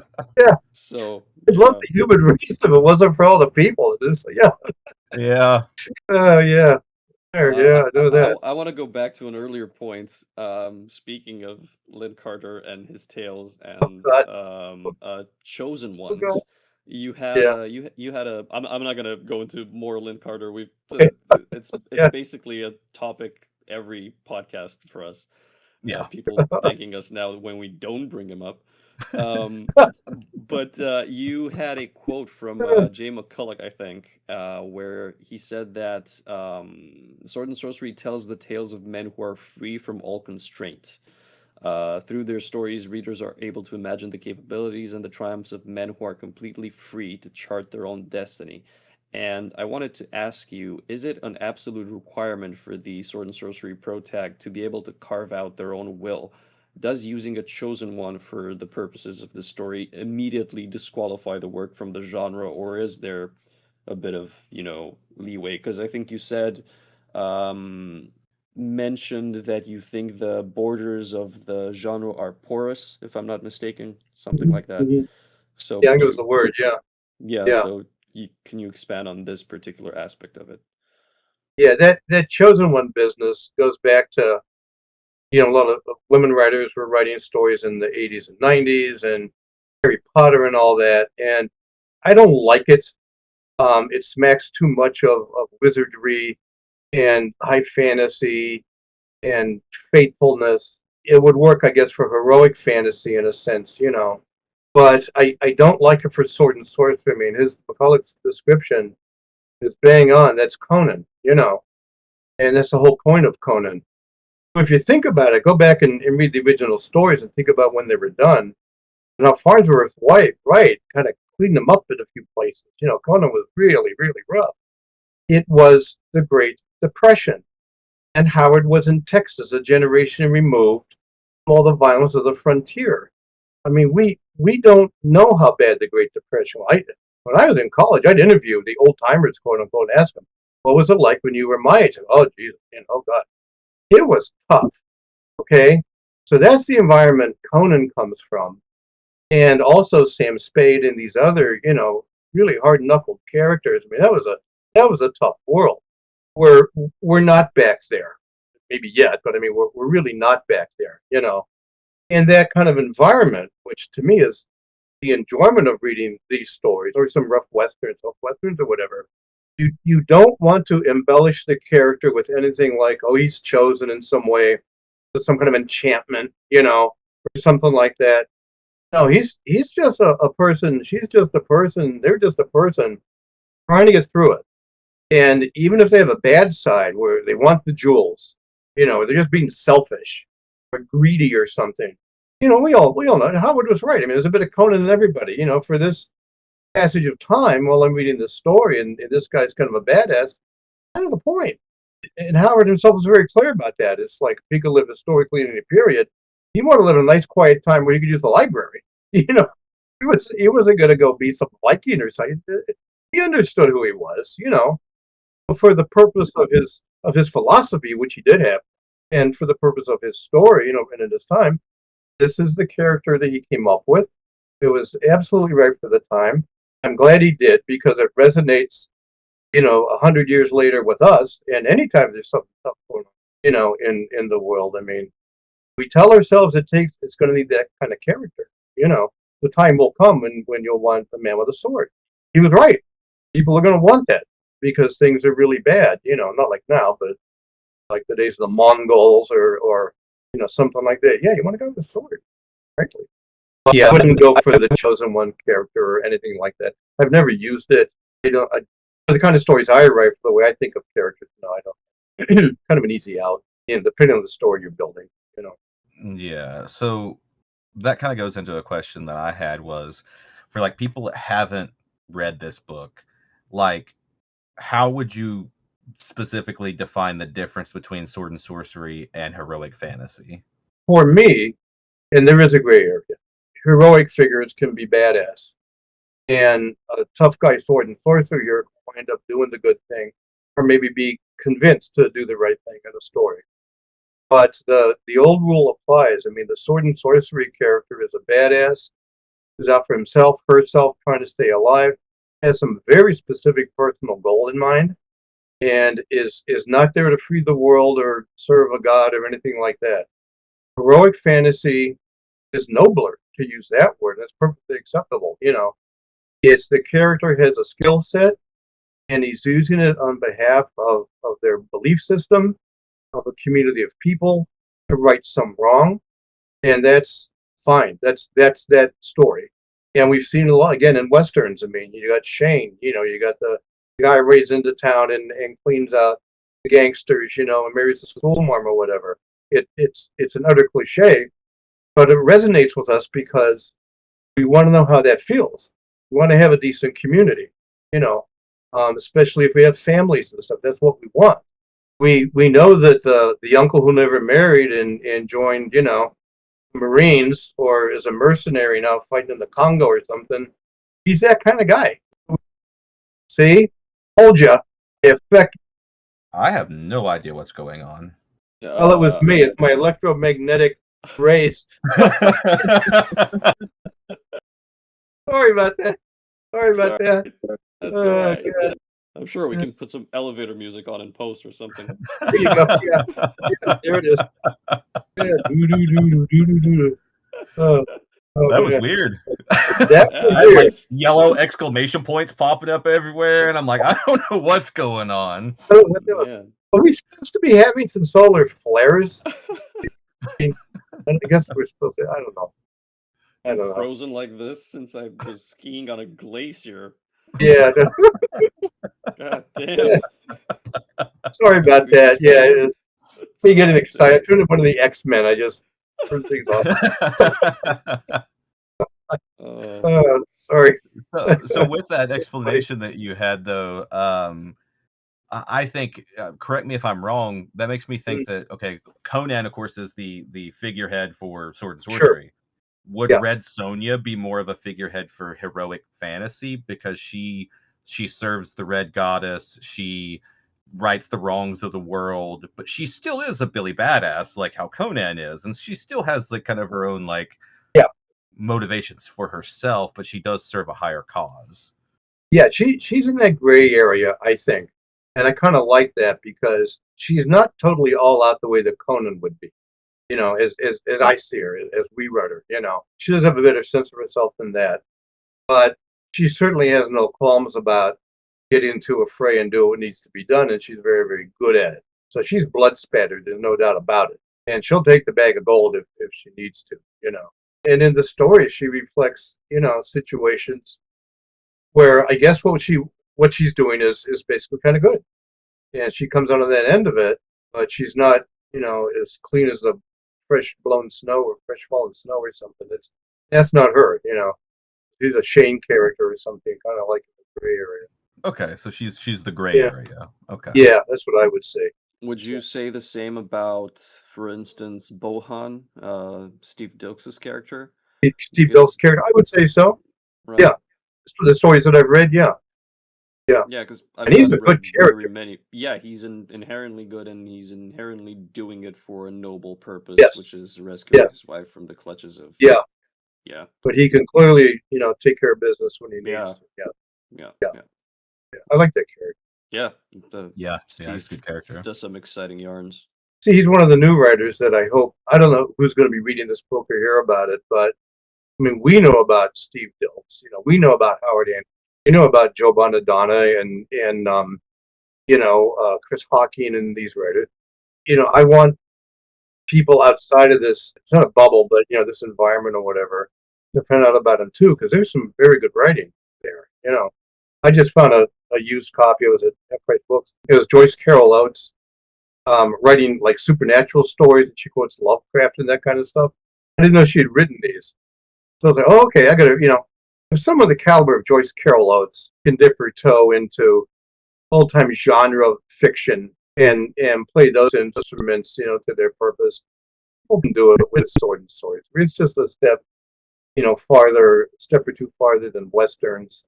And what motivates those characters and their situation, just have some weird stuff in it, even if it's not Lovecraftian, even if it's not a sorcerer, there's something about uneasy about their environments. There's something that landscape is not quite right, and that's the situation these characters are in. So in that regard, it's a little different from westerns. They're in environments that are not entirely normal, which for us as readers is a good thing. There is I hate to go back to Lily Lamore again, but there is a Lily Sure. Lamore Western that's that kind of weird fictiony. It's Oh yeah, I didn't read that one then. The Haunted All right. Mesa.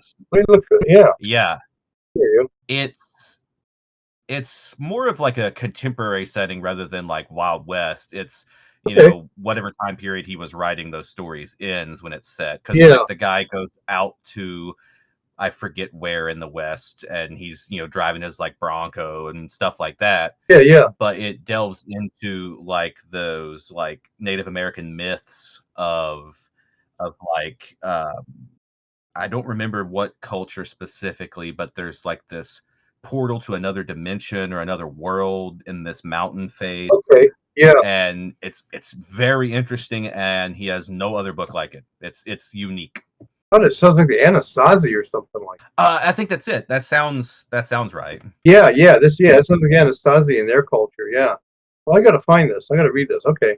Yeah, they were very much in touch with gods and spirits that created them and all that. So they're fascinating. Yeah. A buddy of mine went out there and saw the ruins out there. Their Pueblo ruins.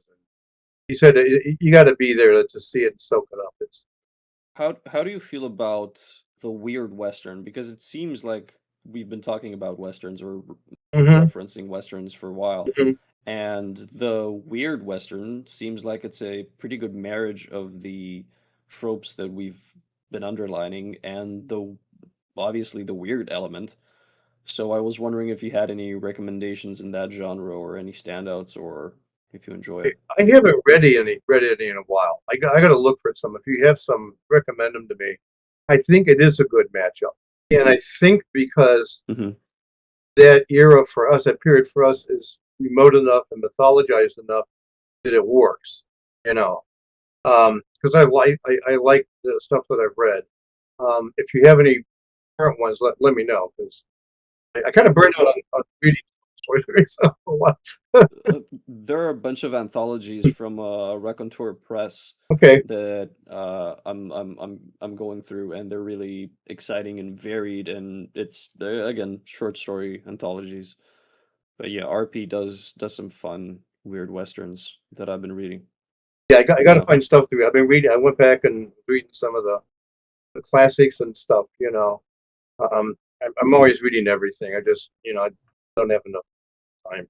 So Yeah, I quite like the this is in the realm of comics, but like the Jonah Hex westerns, where the with I've read his some of those. uh Those are in Creepy Magazine or something. they may have initially been there. I'm not sure. Yeah. Well, when I was a Hmm. kid, they were. When I was a kid. Yeah. Yeah, I Uh, love the whole, he's former Confederate cavalry officer, yeah, dies, one foot in the grave, comes back, has to hunt down the yeah, people. yeah, That's yeah. classic. And there's a movie of it too that came out in the early 2000s.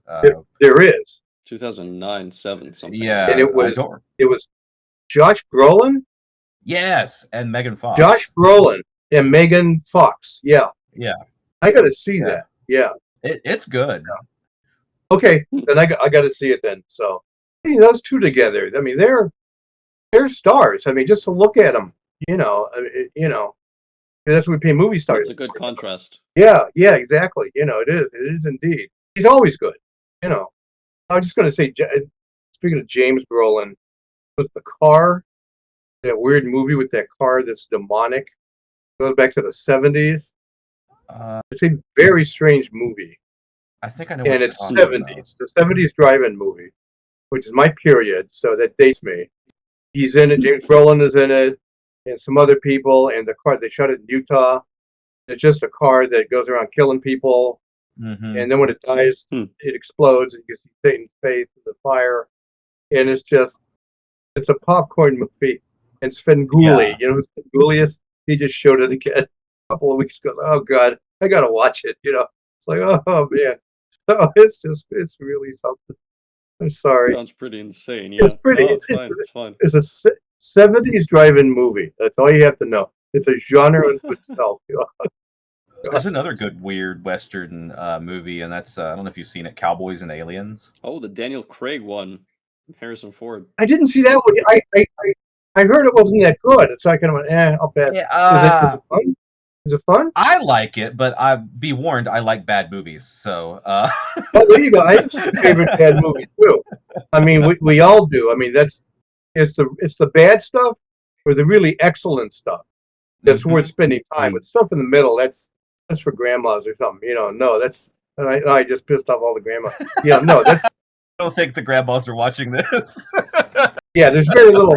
We'll say there's very little challenging there. So the great stuff, it's like, oh man, I didn't think I liked opera. This is pretty interesting. And the really terrible stuff is WTF, but I can't turn it off. So it's like, Yeah. so it's worth our time. I just like it because in that movie they play everything so straight, and it's such a ridiculous, stupid concept. Oh sure. All right, I gotta. It's a weird Western as well. Oh yeah. It's more of a sci-fi. I had classed it as a weird Western until you mentioned it, because it ranks as a sci-fi for me. Well, yeah, but I mean, like, all the people in it call the aliens demons because they have no concept of what an alien is, right, and stuff like that. All right, so it kind of goes into like. I got to see it. The concept. I mean, that's just that's a pitch. I mean, anybody would make that movie. It's a great concept. Yeah. Speaking of weird mashes of past and future. You have a quote here that actually goes well with this from Jason M. Walls. Hi, Jason. I persist in surviving because I know no better. Nothing surpasses the next fistful of coin, the next swallow of wine, the next thrust into a woman. This is from Breath of Death. And that's Jason wrote that. Yeah.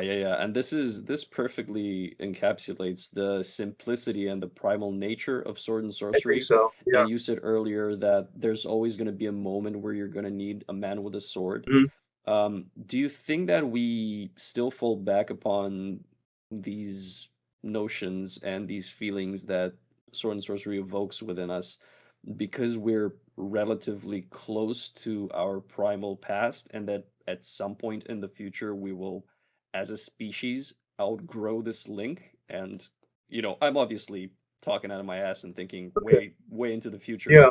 But just as a mental exercise, is there a possibility that humanity will legitimately outgrow a certain genre just because they're too far removed from that type of living or being, I guess? I guess it's possible.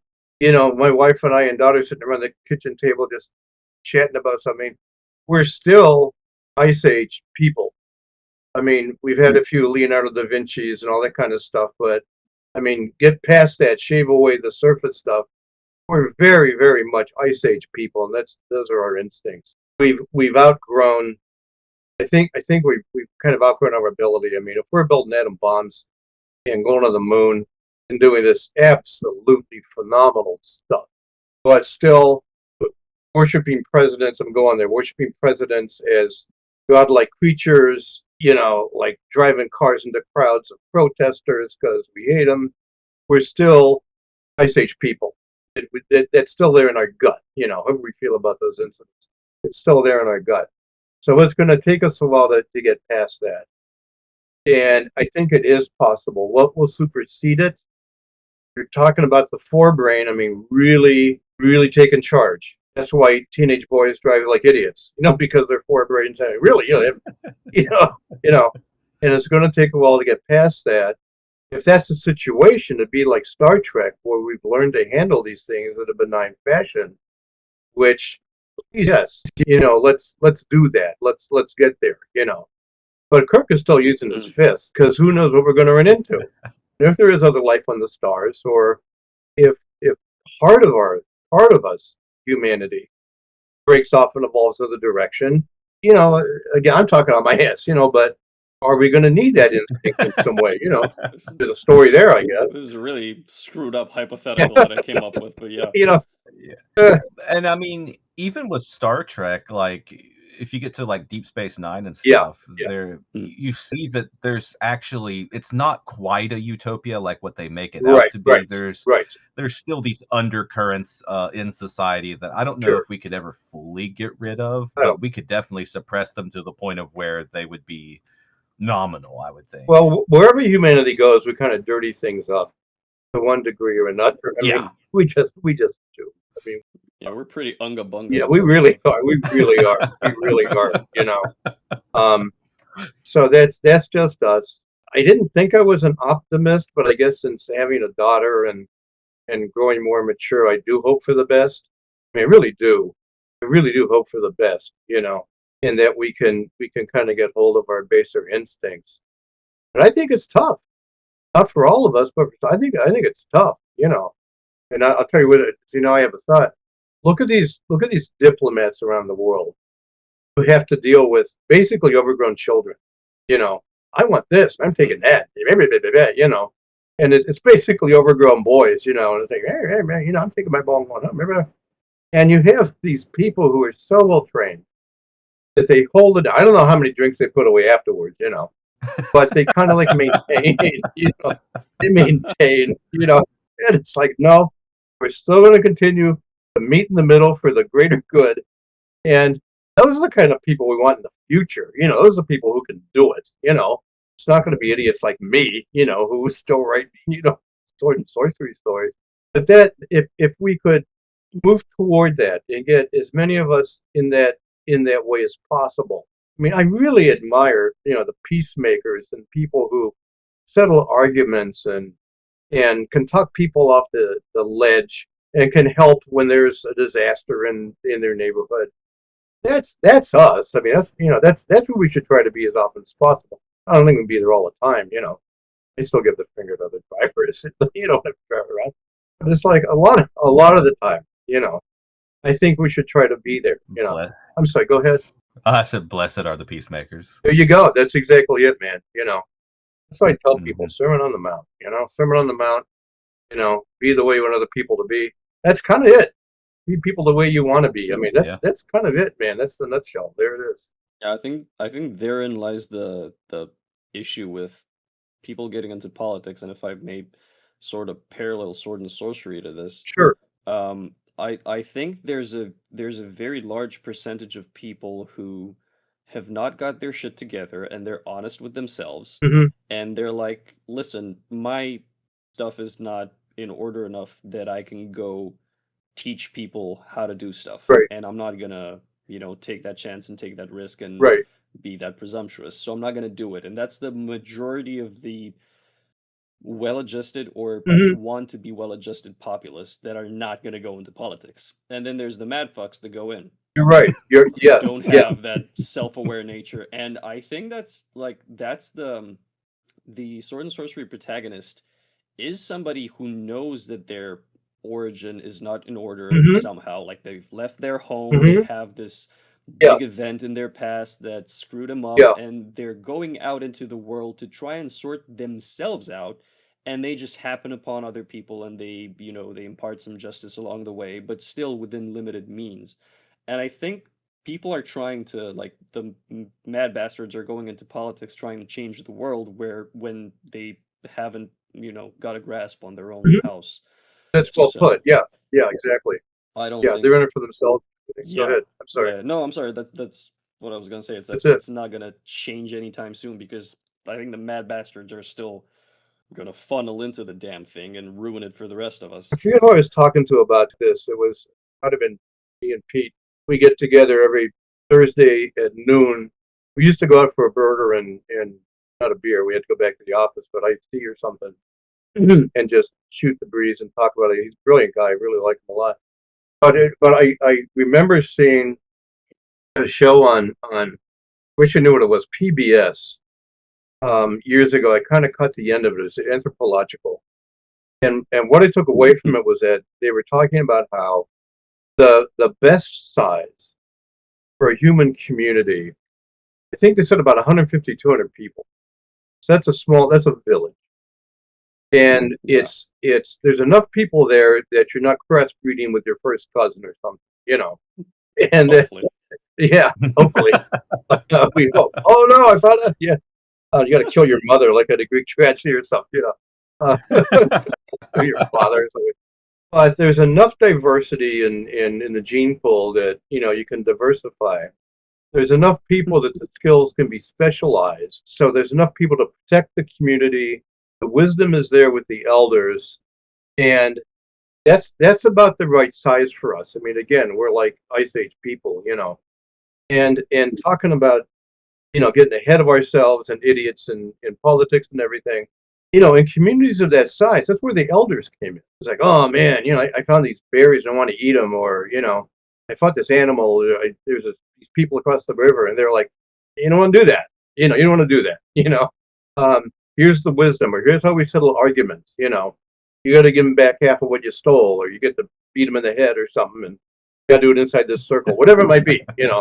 Every culture was different, but the elders would come in and they'd say, "We've been there, we know, you know, don't go down that road." If we had that kind of stuff, I mean, the best politicians, they're wise elders. Wherever they got that wisdom from, wherever their schooling was, whatever they experienced, I say we listen to them. I keep going back. I think of Jimmy Carter. Who was truly a good person. Holy wow, he's truly a good person. What did we do to deserve him? Well, we got rid of him fast. That's for sure. But I guess there's where some of that hope comes in. But I forgot what we were discussing now. But I mean, that size of that population, that's sort of carried away from that. And if only we could maintain some of that insight or care or anything. I'm sure it's where I got the idea for the elders, the wise care and G in the book. In Multi Towers. Because that's what Anlin hungers for, and he probably had it in his village when he was growing up, and now we can find it with these people, who are of a different tribe, but they're just as wise. And so he's kind of come home, which is good. That was the original ending. So there you are. Yeah, a little different though. I guess I got on a kick there. I'm sorry. I started talking. Totally fine. Oh, I think too with that, it goes into like the person who's the best leader are the people that don't want to be the leaders. You look at like George Washington, and then when you go to fiction, you look at like Conan the Barbarian. Like he becomes king. He has no desire to be the king, but he ends up being the best king Aquilonia ever had. Exactly. But what is it? Was it leadership? Something born to it? Some desire it, some other thrust upon them. I forget it was some British politician up there.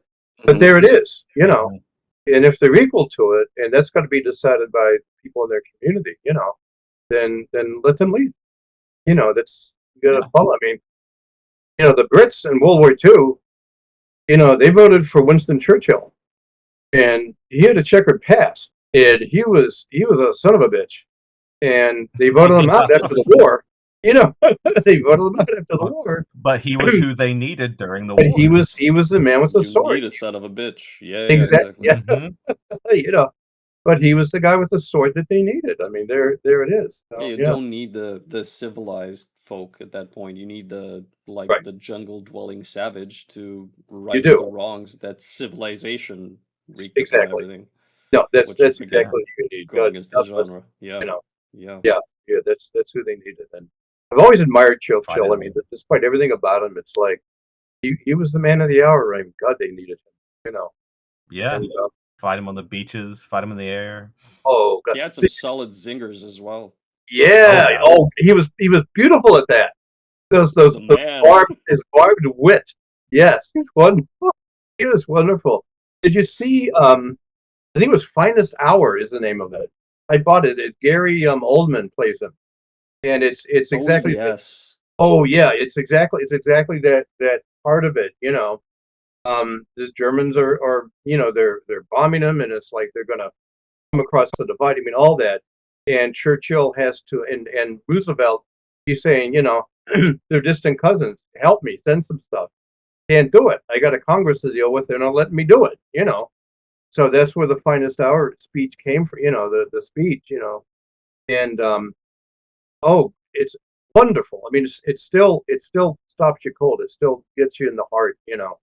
And Oldman delivered. I mean, Scary Oldman. I mean, he was wonderful. So, Yeah.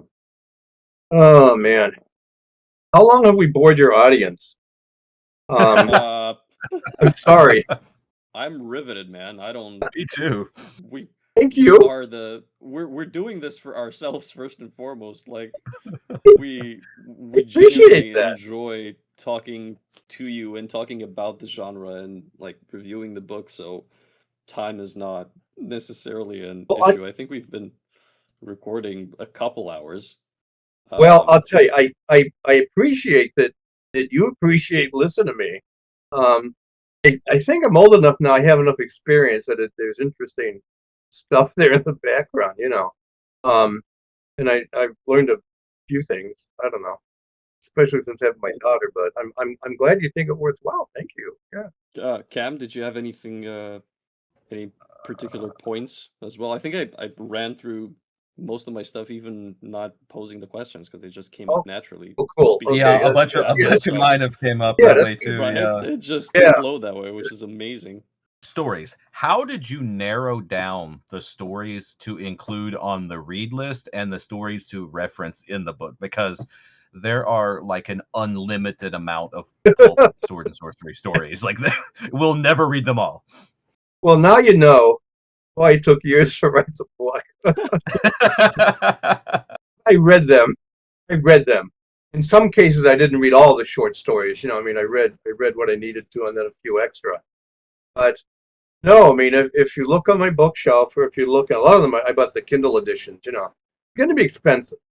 I got the Kindle edition. Like one of them that comes to mind is the guy who wrote the woman who's like the wolf woman. I'll think of her name. She's a terrific character. You know, I never heard of her before. I mean, she's read Sonya. Fred Sonya was bad. Really bad. And and they're so well written. I mean, it's Howard. They're so well written. You can feel how feral they are. So I found hers just bopping around online, and that's all I did. I just kind of like looked around. So that's one that comes to mind. Some of them I went to some of the I almost said fanzines, the small publishers and the small zines that we're familiar with. Some of them are writers I know. I know Joe Bonadonna. I didn't know that my friend Fred Adams, whom I know for 50 years, known Joe almost that long, that Fred had written this Crumb the Barbarian story. I knew it was a comic book, back in the day. We were talking about this book, and he said, I just wrote this short story with that character, with a comic book character, and this outfit is redoing the comics in Canada, and they wanted like a short story novella to back with the comic book. So he sent me his draft of the story, and it's like Fred Adams writes mostly. He's got his PhD in English. He did a thesis on Edith Wharton. I mean, this is a bright guy, and but he loves writing new pulp, and he's very, very good at it. He can plot. Joe Bonadonna can plot. Adrian Cole can plot. These guys can plot. I'm not a good plotter. They can do it, and that's the Crumb the Barbarian story is that way. It's like reading something in, frankly, in late 30s weird tales or unknown worlds. Um, that's the caliber of story, and that's what it is. But yeah, I dipped my toe into all those. I read them all. Some people that I knew would recommend something. Bryn Hammond, it was published, and is being published in New Age Sword and Sorcery. She's in Australia, and the two gay women, the Mongols. I mean, she's a phenomenal writer. I mean, the way she writes is like no one else. And you gotta focus when you read her stuff. But talk about immersive, you're there. She brings that Mongolian landscape in that world, which I know very little of, but she really makes you feel it. It's alive and everything. And these characters are badasses too. So I'd hear about someone, I'd look online, someone might mention an author, and this is over the course of 3.5, 4 years. I'd read a couple of stories and I'd write synopses. Sometimes I'd keyboard paragraphs that I liked, stuff like that. If it was on Kindle, I could copy some of the passages and then clean them up, to use. But yeah, I read that stuff, and I'm glad I did. It was good stuff. So as you will find out if you read some of them, I think they're all worthwhile. Sadly, some are gone. What was the zine that Jason Ray Carney was doing. I think that one's now out of print or gone. They're still good. A lot of them are still going strong.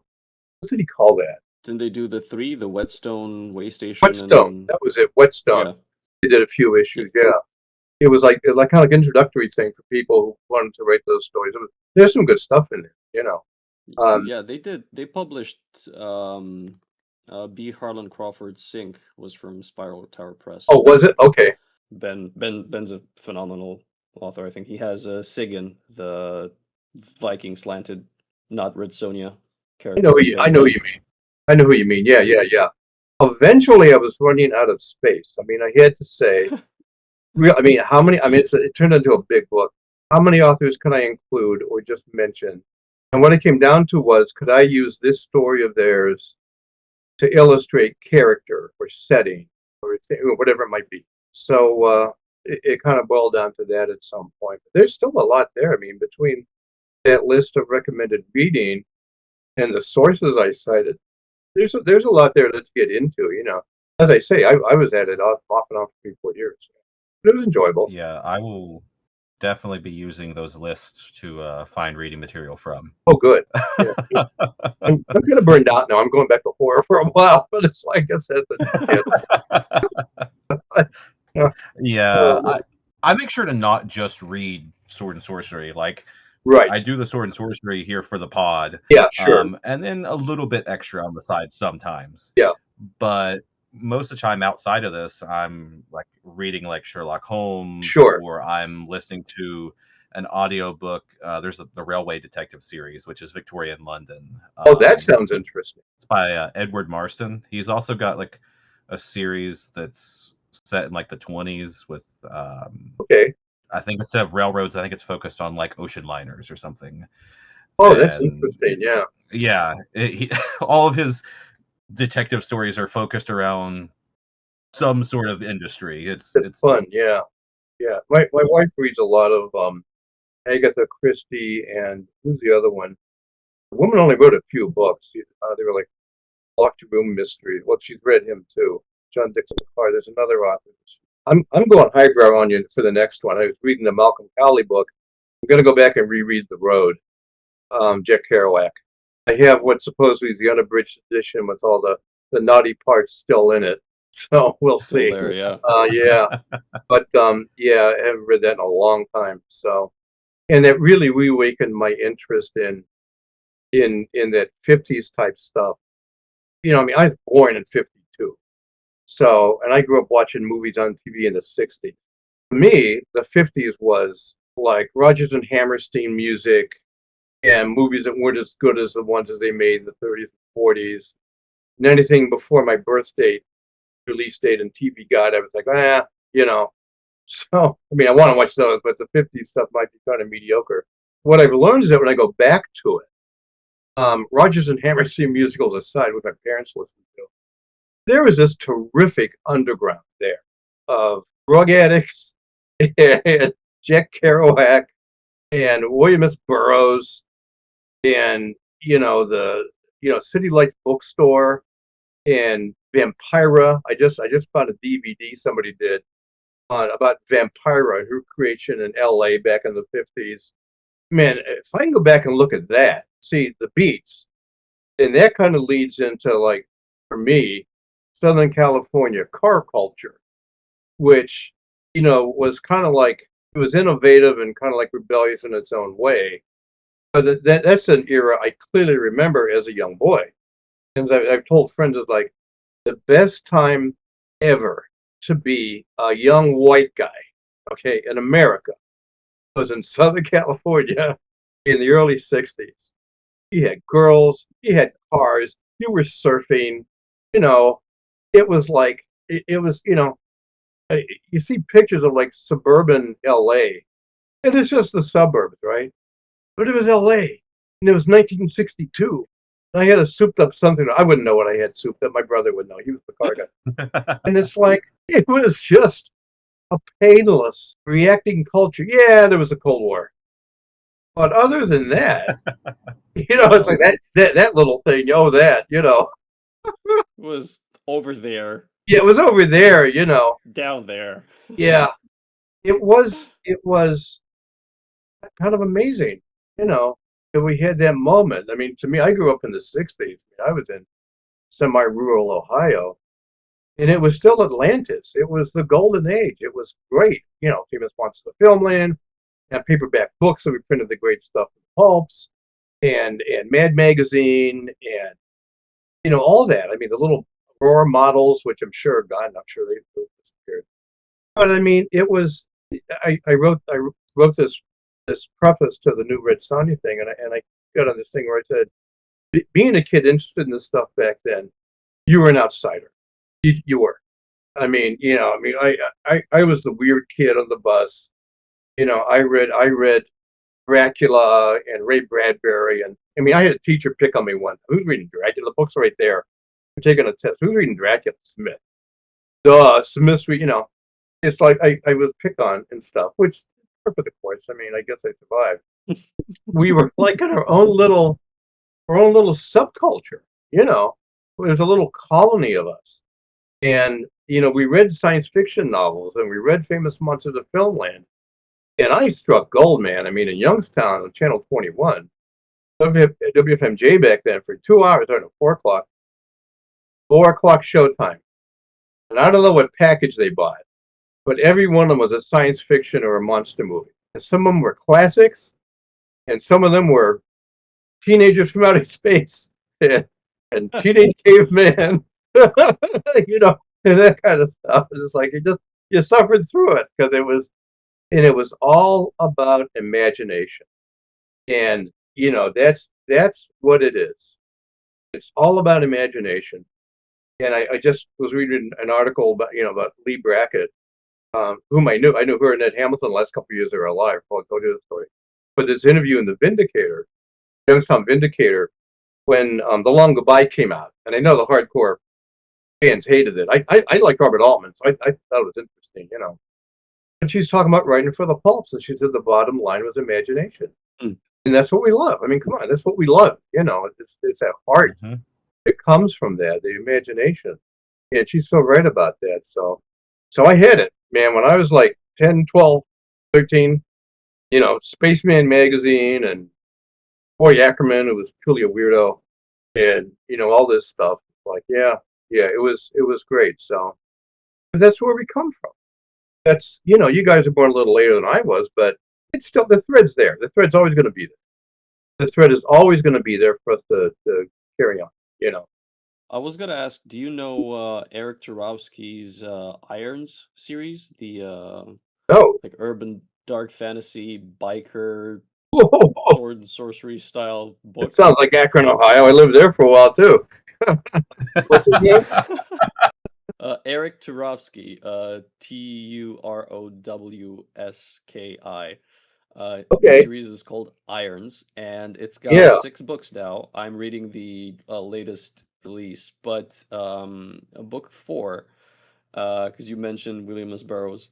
Um, Yeah. so they're shorts. They're like 40 Kindle, 50 Kindle pages, whatever it Okay. is. Sure. But book 4 is Hunter S. Thompson and William S. Burroughs hunting for psychic drugs in the Yucatan.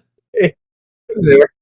And they meet up with this burly biker, and there's like cars dying, engines mopping off in the deep jungle, and like jaguar people, and Oh it is God, that's Irons is so fun. It is so gotta so read it. so fun. Okay. And yeah, speaking of the type of stuff you were following, this this is a high recommend. It's one of my I've favorites. written it I down. buy.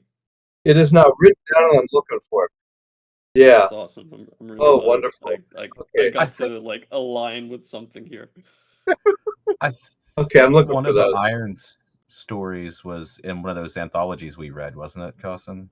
Was it the werewolf one in Neither Beg Nor Yield? Maybe. Suspension in Silver? Yeah. Like, Oh, I liked okay. it in spite of what it was. Like, I was like, this isn't sword and sorcery. What is this garbage? And then I read it and I was like, no, this is great. See, that's Jason for you. The whole thing is attitude. I mean, that's why I haven't read all those stories in that. So, whoa, okay.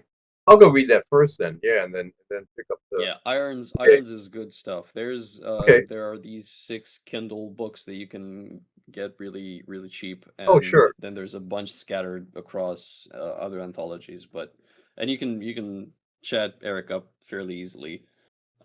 He's a great guy as well, and Oh, he excellent. does his own art. He does like pencil art for his stuff, and then he inks it, and then so it's all him, which is really really I commendable. And I admire he that. writes a good, really good, fun, very varied like horror, thriller, weird werewolf Oh, stuff, this is great. Okay. psychedelics in the Yucatan. It's always good fun. See that, and the other part, the artist part of me, when I started out as a kid, I thought I was going to be a comic artist or maybe an illustrator or something because I did so much pen and ink when I was in high school. I mean, little quill tip and I dip in the ink, jar and everything. I was all about that. Finally decided that even if I succeeded, I'd probably be mediocre. I'm not going to be Alex Raymond. I'm not going to be Al Williamson. I mean, it's not there. So yeah, Mrs. Summerson, when I was at Ohio State, said, "Have you thought about being?" She calls me in her office. What are you doing? It's the end of the third quarter. She said, "I'm reading your stuff, and you write well. Have you thought about becoming an English major?" No, I haven't. So over the summer, I switched my major from cinema at Ohio State, which never did quite go together. I would have been making industrial films, as the professor said there. You got to go to New York or LA, and couldn't afford that. So I started writing. So turns out she was probably right. Yeah, yeah, sounds like it. I'm glad she pushed you towards that path, so we have your books to read. Thank you. I forget if it was Mrs. Summers or Mrs. Summerson, but she's a dear lady, and you can thank her for this. Yeah. Yeah, we thank her from the bottom of our hearts. Hmm. Well, I got to write some more. I mean, I want to write horror, but somewhere I have an outline for another Oron novel. Believe it or not. So I just got inspired one morning. I filled up a couple of pages of paper, and I said, I'm going to write this thing. So I don't know where it fits in his career. I mean, I think Seth Lindbergh decides that later on, after I've written these things. But it might be fun to write another Oron. So he's a good character. I like Yeah, yeah, I him. like him too. He's really Yeah, yeah. the rough around the edges. That's what I like about him. He's a little rough. He's a detective in a film noir or something. He's in a western. That's who he is. So Right. Akram is the one who's really just hardcore, kind of bad. And he's fun to write Hmm. about too. So Yeah, I've only read Akram's stuff in Atlama. okay, The couple, I think there's a couple stories featuring there's him a couple in there. near the end. Yeah. It starts. Yeah, he starts with Well, he starts with Shadow of Sorcery. So if you don't, I think you can get it as an ebook. So save some money, get it as an ebook. And so that's where we introduced him. Yeah, Shadow of Sorcery. And then I wrote the two short Jot it down. stories. Yeah, I think those are the only other. No, there's another one I wrote, Shadow of the Serpent, that he's Hmm. in, and it was in. I'd have to check to see what zine it was in, but I've decided I'm going to try self-publishing. All right. Keep it all in house with me. I talked to some guys at the Windy City. Windy City was shitty. Well, some people think it's Chicago. What can I say?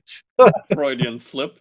Freudian slip. It's like I love the city. I like Chicago. Um, the the Windy City Pulp and Paper Con, which is held in Lombard, down at south of here. Who was there? Chris Hawking. He goes by Chris. Chris Hawking was there. Seth. I just wrote a preface for. Oh God, come on, Dave.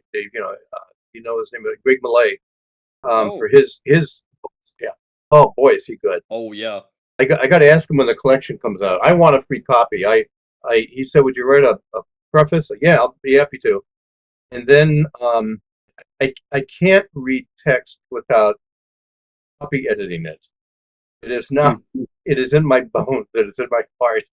So I was correcting him throughout, according to like the Chicago Manual style, how we use commas, it's like, oh God, so he appreciated it. There was a lot of correction. Not terrible, but if I'm going to start styling it, I got to be consistent with style. But they were saying no, we're publishing our stuff. They recommended just the book distributor Ingram Hmm. has you send them your copy, and they have some styles to choose from. Maybe you're doing a book of photographs, coffee table book, maybe just writing fiction like I do. So I'm going to look into them. There seems to be no upfront cost. I'll find out, but they take their cut when you're done, and they distribute it, which writers like. So I'm going to look into that because I have enough short stories and novellas left to do another collection of Atlama stories. Oh, So like the Akram story, there's a couple Oron stories, there's a couple Akram stories, There's others with characters I started, and I may do something more with them. There's a character called Kellen, and there's a witch that become companions on the road. And then, if you read them in New Witch, Sword and Sorcery, I have the two gay characters in Sword and Sorcery who become companions on the road. We lost Cam. I seems so. His power went out. Oh shit! It's probably that AI data center that they didn't approve, and it's getting They're getting built back at him. anyway. Hey, Yeah. we were listening in. We don't mean anything bad by it, but we were listening in, and you badmouth somebody, and this is that's what Pete Pollock and I talk about. We're talking. It's like this is for the NSA. Okay, if you're listening in, so back, there he is. Yeah, power went out. It's the AI that was sucking the power off. It's the AI. It's my rays. Oh God. Oh man. This podcast has its own lore by now. It's going to become a living thing with all this stuff. How funny! I learned that from my daughter, Lore. Yeah, she's more this and more that, and I went, what? And so I learned it from her. Yeah. Yeah, I guess we grew up on like the modern D&D and RPGs, so Sure. Video games, so lore is just it's in our bones by now. Well, even at my advanced age, I'm happy. So I picked up on right. Too funny. David, we're not gonna take up any more of your time if you're. I'm retired. I get. Well, fair enough. Yeah. We're gonna bore listeners out of my God, look at how long is this guy gonna go on? So. I don't think anybody's gonna complain. No. No, not us anyway. I appreciate it. We really, I hope we can stay in touch in the future and keep up to date on your self-publishing and anything else you come up with, because we'll be like more than happy and excited to read and talk to you about it in the future and like keep up to date with your exploits. I'll tell you what, you're on the list, and I'll keep you informed as things develop. Because I don't intend to go anywhere time soon. Despite my daughter's fears, because I'm an older father. I think, I still got enough piss and vinegar. I'm going to keep writing stories. So that's awesome. That's what we like to hear. There you go. Oh yeah. Thank you again, gentlemen. Appreciate it. Thank you.